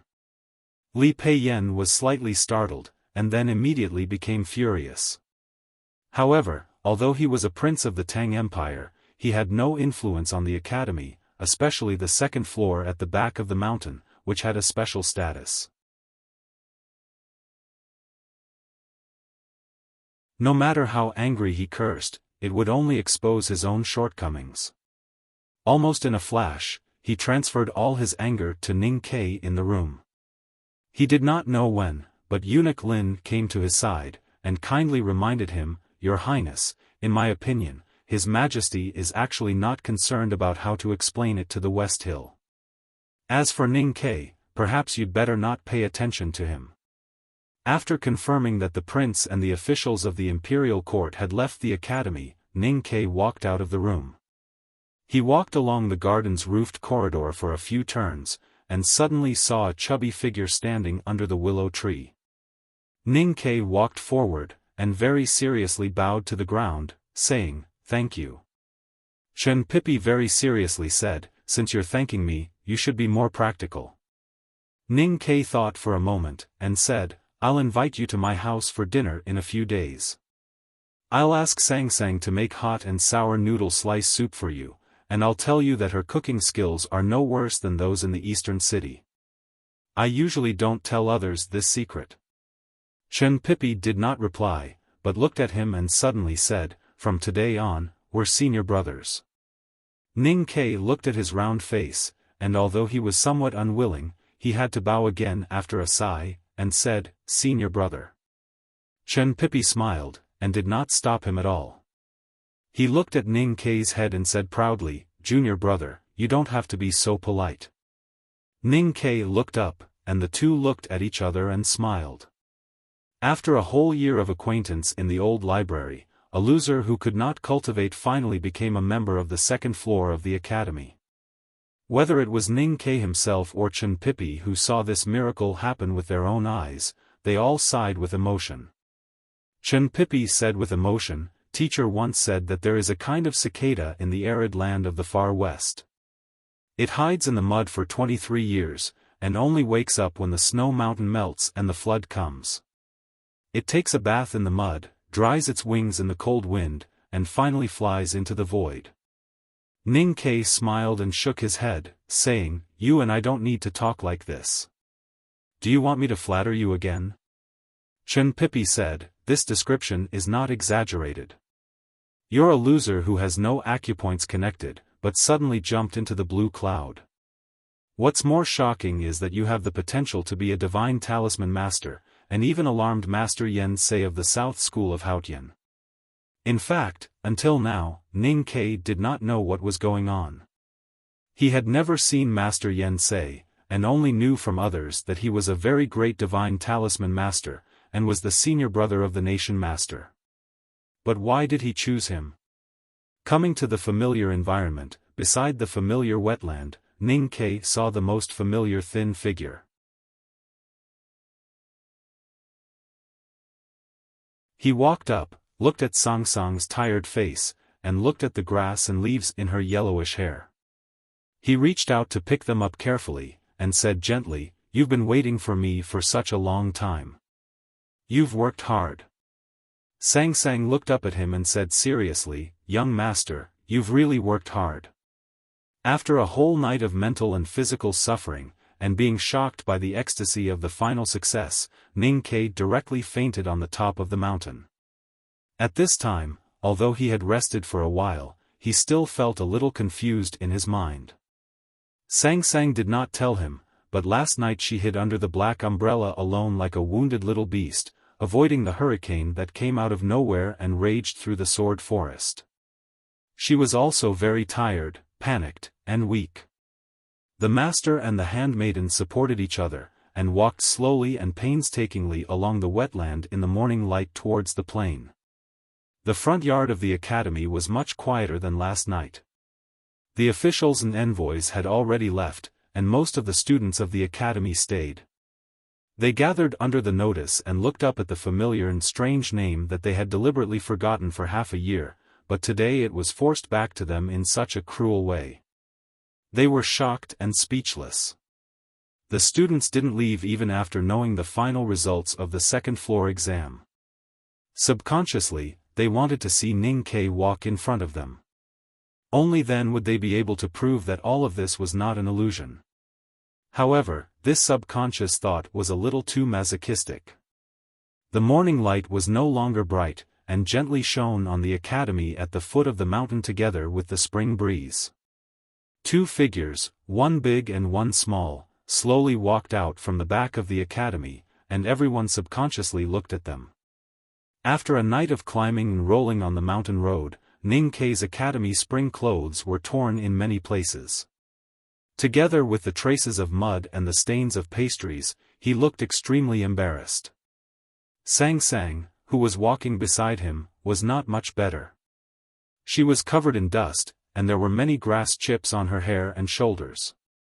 She looked dirtier and older than the big black umbrella she carried on her back. However, in the eyes of the students of the academy, the master and the handmaiden who were walking slowly were shrouded in the spring breeze, and looked very clean and bright, as if they had become a part of the spring breeze and the morning light. This was the so-called scenery. Ning Ke walked to the front of his classmates and took out the handkerchief from his chest pocket. He shook it twice in the air to shake off the pastry crumbs. Then he smiled and handed it to Chu Yuxian, whose face was full of fatigue but eyes were burning with passion. Since the semester examination, Ning Ke had spent more than half a year in the academy. It was not too bad for him, but there were not too many good things. Other than the old library, the meadow and the sword forest, there were only those friends who insisted on being friendly to him. There was no doubt that Ning Ke's best quality was to hold a grudge. But what was worth remembering was the real hatred that could only be washed away with blood, and not the rumors that could not shake his emotions. Correspondingly, he could also remember favors. Whether it was Chao Xiaoshu, Chen Pipi, or the two people in front of him, they were all people he would never forget.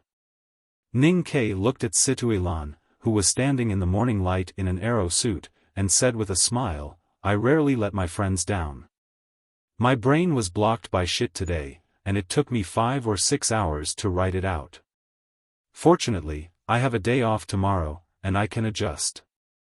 This is probably the advantage of having a day off every week. Have a good weekend, and see you on Sunday." To be continued. If you like this work, please come to Chidian.com to vote for me.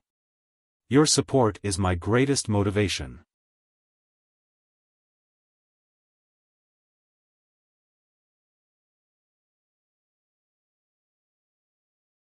Chapter 162.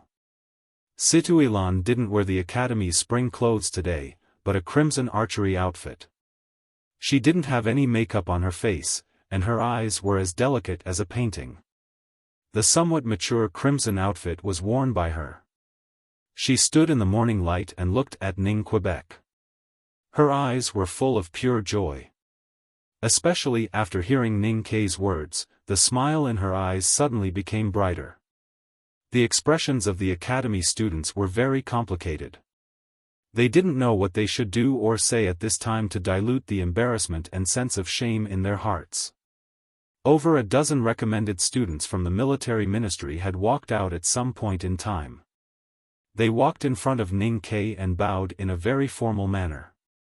Chang Jingming, who was in the lead, looked at Ning Ke's face and said, "We apologize to you." Ning Ke looked at them and didn't say anything. Chang Jingming looked at the expression on his face and explained after a short pause, "It's not because you won the competition, or because you entered the second floor, or even because you won against those people from West Hill on behalf of the academy. The reason I apologize is actually very simple. It's because I was wrong. I shouldn't have doubted your character before figuring out the truth." Ning Ke laughed and said, "We are all from the military. Don't make it too complicated. Last year you once said that you would give me a chance to correct my name. Although I refused, I know you mean well. As for why I refused at that time, the reason is actually very simple. Because I don't need to correct my name, and my character has never been good. Chang Zhengming slightly smiled and stepped aside.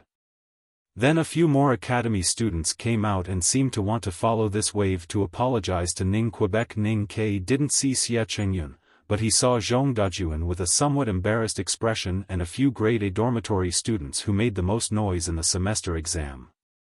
He didn't want to waste time on these small things, and he also didn't want these people to lightly say sorry and erase the past 6 months and stories. He was willing to let these people keep this pressure in their hearts. He knew it would make these people very unhappy and uncomfortable. Thinking of this, he felt very good and happy. After bidding farewell to Situilan and Chu Yuxian, and nodding to Chang Zhengming and those recommended students from the military ministry, he did not even bother to look at the grade A dormitory students and walked out of the academy with Sang Sang. Zhong Dajuan clenched his fists tightly and looked at Ning Ke's back with an ugly expression. He shouted unhappily, "Ning Ke, if you are not willing to accept our apology, I have nothing to say. You did enter the second floor and you defeated Prince Long Qing. You used the truth to humiliate us for misunderstanding you. But are you so intoxicated with the pride of a winner?"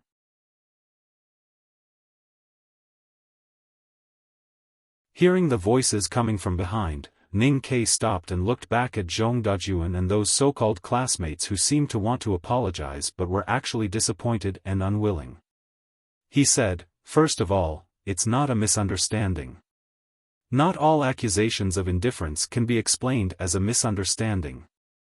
Maybe you can explain it to others, but not to me. I won't accept it. Secondly, you are not worthy of my humiliation. My goal is to enter the second floor. Even Prince Long Qing is not my goal, let alone you. However, since this fact has humiliated you, I will gladly accept this fact. Finally, about pride. Pride is the most precious quality of us Tangs, and I am not proud because I defeated Prince Long Qing today and entered the second floor. Last year, Chang Zhengming wanted to give me a chance to prove myself, but I refused. I said it was because I did not need it. Why not?" In the morning light, Ning Ke held Sang Sang in his arms and proudly looked at his classmates from the academy, who had complicated expressions on their faces. He said, "Because I have always been proud. I didn't suddenly become proud at this moment. It's just that you didn't understand my pride at that time, or even now. You are not good enough to understand it." After saying these words about pride, Ning Ke did not say another word and directly walked out of the academy. The students of the academy stared at his back like birds carved out of wood. Zhong Dajuan's face turned red and he clenched his fists tightly, but he could not say a word. Chang Zhengming sighed.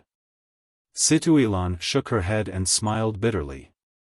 She thought that since she thought that Ning Ke was not good enough, and he had fallen into the water, why did he have to slap him again before leaving?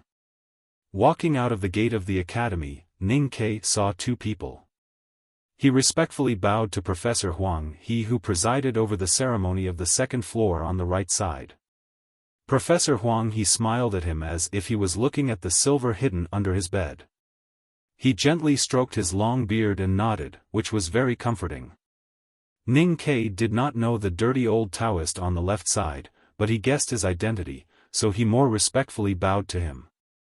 Looking at the clean young man in front of him, Master Yen Sei's triangular eyes were full of brilliance, without the usual wretchedness. He was like an old grandfather who finally held his grandson before his death. He sighed with emotion and said, "I think you have already known the final result. If you have free time in the future, you can follow me to learn some small skills of drawing talismans." The divine talisman master was a great figure in the world. It was really a rare lucky chance to learn talisman Taoism from him. Ning Ke had already known the result of the dispute from Chen Pipi. Hearing Master Yen Sei's words, he could not suppress his excitement anymore.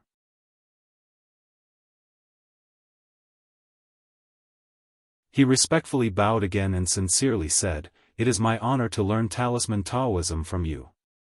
Yen Sei sighed and said, "It seems that you have just entered the second floor of the academy, and you have not been affected by the arrogance there. Not bad, not bad." Ning Ke raised his head and looked at the old Taoist who looked really inelegant. After a moment of hesitation, he could not hold back his curiosity and asked, "Master Yen Sei, I have never met you before. Why are you so sure that I have the potential to cultivate talisman Taoism? Speaking of which, I should not have any doubts to follow you to cultivate talisman Taoism.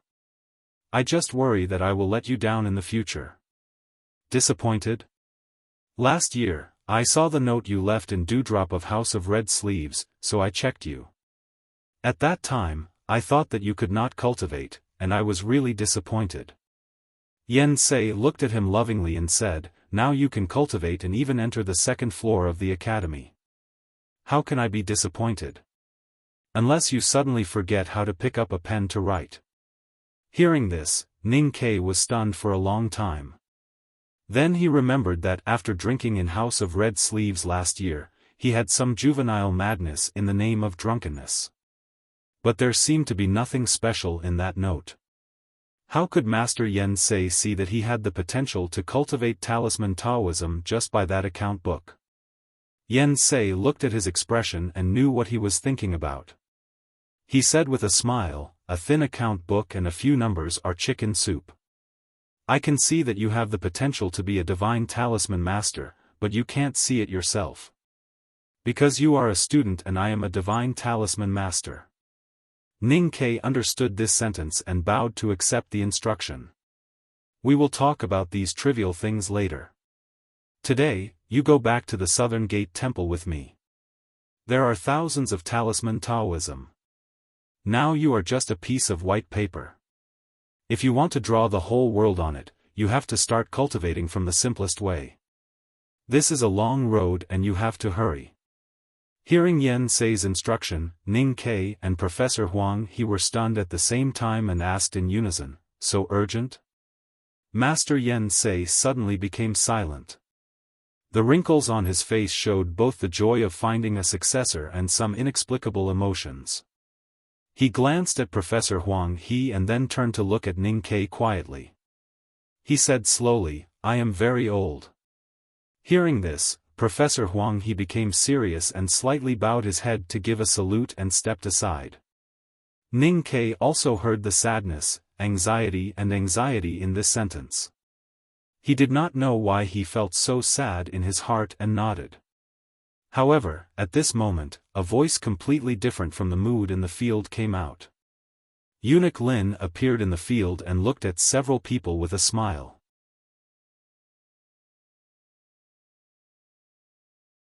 "Master Yen Sei, Ning Ke can't go to the Southern Gate with you today. He has to go to a place with me." Yen Sei was slightly stunned. Looking at the eunuch in charge, he remembered that this person said yesterday that he came to the academy under the order of His Majesty not to watch the battle, but to pick up a person. Was the person he was going to pick up Ning Ke? Even if the palace wants to see him, it won't be too late. Yen Sei said unhappily, "In order to get this student, I have fought with the academy for a day and a night. I don't know how to explain to my younger brother later. Why are you in such a hurry? Only the only divine talisman master in the Southern Gate of Haotian could be so indifferent to the request of the palace and dare to scold the powerful eunuch in charge." Eunuch Lin naturally would not get angry. He smiled and replied, "Master Yen has waited for half a day for this student. But you should know that His Majesty has been waiting for him for half a year." His Majesty had been waiting for him for half a year. His words directly made these people at the gate of the academy speechless. On the stone ground not far away, the students of the academy were still doing their activities after the event. The young students waved their sleeves and thought that what they had done was just a derivative of the misunderstanding, which could be forgiven and should be forgiven. If not forgiven, it must be that Ning Ke was not gentlemanly enough. They looked at Ning Kei's back and complained bitterly about his arrogance and rudeness. Now he was so arrogant because of a little pride. Let's see how long he could be so arrogant. Then they began to criticize Chang Zhengming and other recommended students of the military ministry for being humble and apologizing. Obviously they had not apologized yet, but they apologized first. Wouldn't they be very disappointed and stressed if they did not apologize in the end? For Situilan, the beloved daughter of the general's mansion, of course no student dared to make sarcastic remarks. But they inevitably cast some jealous glances at her. Situilan was extremely angry when she heard these comments. But when she saw those students were still secretly concerned about the movement at the gate of the academy and controlled their voices, she laughed out of anger and shook her head speechlessly. At this moment, the gate of the academy suddenly became quiet. The students could not suppress their curiosity and looked over. The reason why they were speechless was that they did not know what eunuch Lin meant. Why did the Emperor of Tang wait for Ning Kei for half a year? Master Yen Sei knew about it and even proved it himself.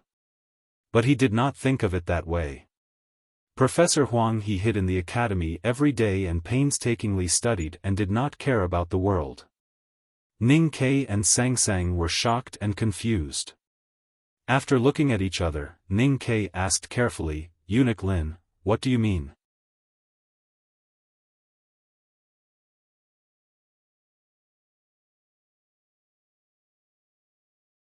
After sending breakfast to Xie Qingyun who temporarily stayed in the academy last night, she returned to the gate of the academy and was ready to go home with Situilan. She did not hear the previous apology and proud remarks, but heard the last conversation. Suddenly, an incredible emotion surged in her eyes. Looking at Ning Kei beside the carriage, she murmured in a slightly trembling voice, Is the calligraphy in the imperial study written by Ning Kei? Her voice was very low, but it was clearly heard by the students of the academy. In an instant, the inner stone square fell into absolute silence. Everyone knew that the calligraphy that Jin Wuxia mentioned, which was left in the imperial study by someone, was deeply loved by His Majesty. It was said that His Majesty would go to the imperial study to look at that calligraphy in a daze whenever he was upset about state affairs. What was more clear was that His Majesty had invited many calligraphers to the palace to copy that calligraphy, and then selected the best ones to be bestowed to the ministers and scholars in the imperial court, in order to replace those really meaningless rewards in the past. Even in the Tang Empire with simple folk customs, it was the same. His Majesty loved calligraphy, especially the literati and officialdom loved calligraphy. His Majesty loved that calligraphy, so did the ministers and scholars. His Majesty loved that calligraphy, and naturally, the ministers and scholars were not willing to be left behind. This trend became more and more popular, and finally became an interesting thing. Every time the ministers in the imperial court argued about how to get a wife, they would actually talk about this calligraphy. The grand scholar said that the emperor bestowed the first copy to him, and the minister said that the copy the emperor bestowed to him was the most exquisite double-hook copy that had the charm of the original. How could those copies of yours be compared to the one hanging in my study room? The ministers who had seen the blooming on the opposite shore, in the imperial study all agreed with His Majesty's appreciation. They thought that it was indeed the most charming book in the past 10 years. Even without the blessing of His Majesty's love, it was still a rare masterpiece. In addition, the above-mentioned interesting things, the mysterious calligrapher had not appeared for a long time, and the strange appearance of the calligraphy in the imperial study added a layer of mystery to this calligraphy. Only mystery could be sacred in the world. The calligraphy and the mysterious calligrapher were getting more and more popular, and people were getting more and more curious. Today, the 5 words, "A calligraphy piece moves Chang'an," were really extremely appropriate.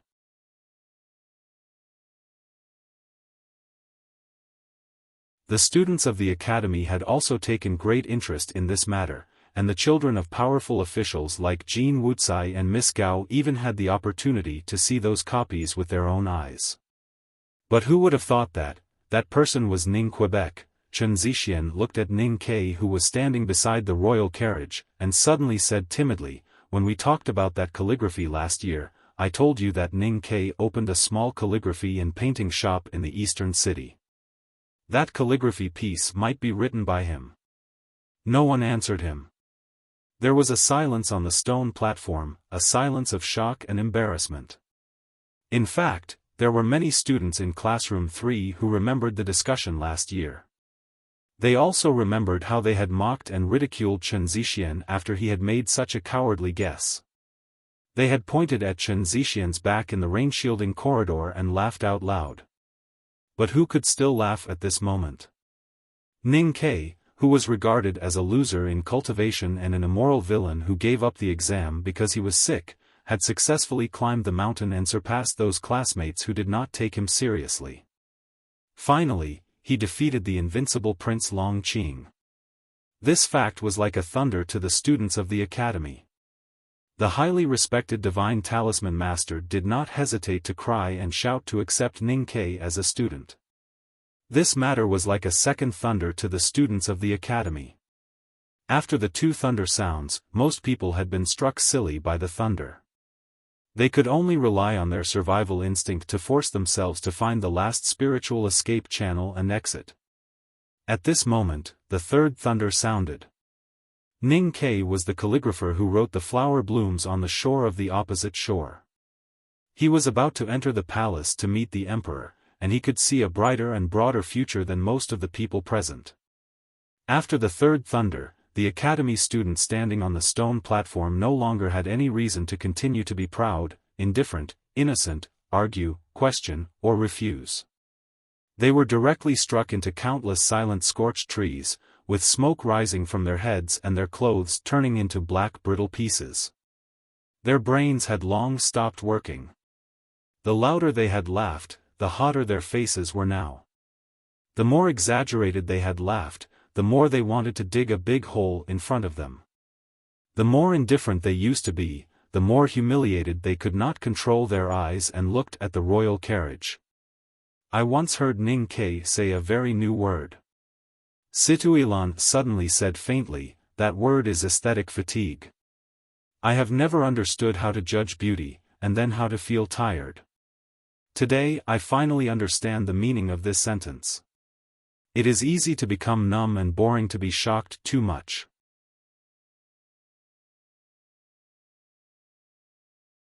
Chu Yuxian stood behind her, shaking his head and saying with a smile, "But I still feel very good." Situilan laughed and waved her fist. She looked at the academy students around her and said, "It is indeed very good." She looked at Zhong Dajuan, whose face was pale. Zhong Dajuan subconsciously turned his face away and did not dare to look back. She looked at the student from Yangguan beside Zhong Dajuan and said, "I remember someone once said that if that calligraphy was written by Ning Ke, he would be willing to kiss Ning Ke's smelly feet." The student was terrified and kept retreating. Situilan smiled and said, "I can ask Ning Ke to throw his shoes over. After climbing the mountain for a day and a night, they should be very smelly." The student screamed and then fell straight down. He had actually fainted because of this sentence. 4 horse carriages sped along the straight and spacious streets of Chang'an. From time to time, the shouts of the bodyguards could be heard. The pedestrians all moved away and then cursed at the dust on the road. The Tang Empire had always been particular about rules. Although they clearly saw that it was a carriage from the palace, the people of Chang'an city did not show any mercy to such an unruly carriage.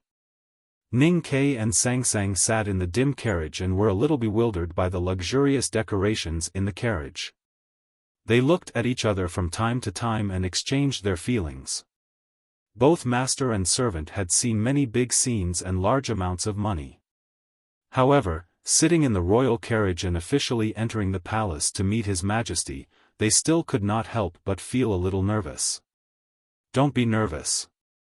His Majesty loves your calligraphy very much." Eunuch Lin looked at him and comforted him. They had just left the back of the mountain of the academy and then entered the palace. It was indeed difficult for Ning Ke to wake up in a short time. After hesitating for a moment, he asked with uncertainty, "Eunuch Lin, are you sure that His Majesty really likes my calligraphy and summoned me to the palace and not for other reasons?" Eunuch Lin was startled and did not know whether to laugh or cry. He said, "Your flower blooms on the shore has already caused such a stir in Chang'an City. Did you really not know?" Ning Ke finally relaxed and said with a smile, "Apart from cultivation, what I like the most is promotion and wealth. If I had known that His Majesty liked my calligraphy and was still looking for me, I would have walked right into the trap. No, I would have brought the most wonderful calligraphy I have ever written and barged into the imperial city, shouting that it was me, it was me. I'm just afraid that I would be beaten back by the guards." Eunuch Lin laughed and looked at him meaningfully. He said, "If you could really barge into the imperial city with your calligraphy, the Yulin royal guards would definitely not let you in."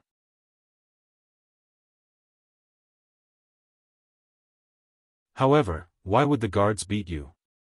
Ning Ke's heart skipped a beat. Eunuch Lin looked at him with a smile and said, "You entered the palace and the imperial study without permission. Do you think that the palace would not investigate this matter and let His Majesty see you? I know that you are a secret guard and I also know your relationship with Cao Xiaoshu." Ning Ke was speechless. Eunuch Lin sighed and said, "Although the eastern city is a poor place and people rarely talk about these things, since you are the owner of a painting and calligraphy shop, you should know about the discussions among your peers. I really don't know what you have been doing for the past year. I rarely interact with my peers. As for the past half a year, I have been busy studying." Ning Ke thought of the leaves, silver ingots, and brush and ink in the old brush pen shop and smiled. Suddenly, he remembered an important matter and his smile disappeared. He asked Eunuch Lin to return to Lin 47th Street to wash up.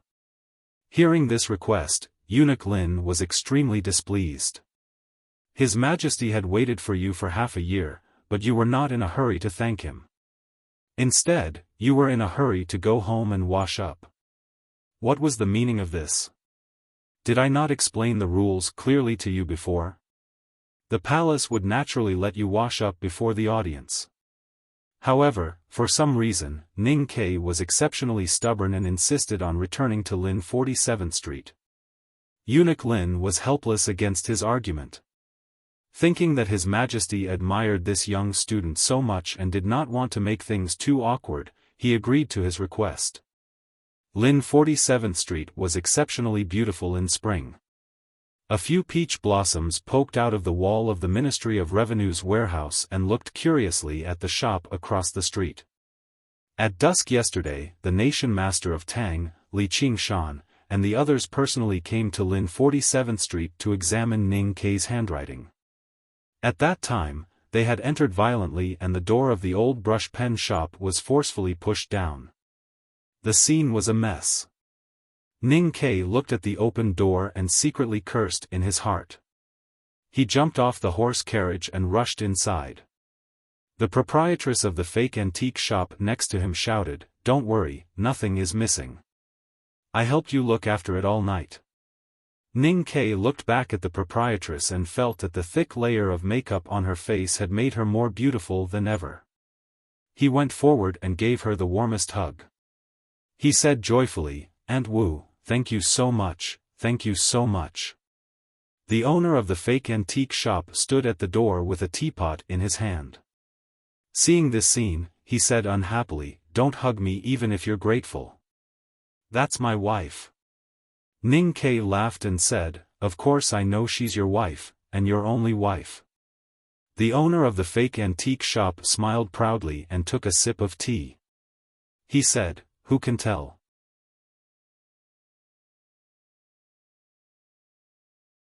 The proprietress was about to lose her temper, but Ning Ke stopped her and said with a smile, "Aunt Wu, don't worry. I owe you a favor today. Second brother Wu will never marry another wife in this life.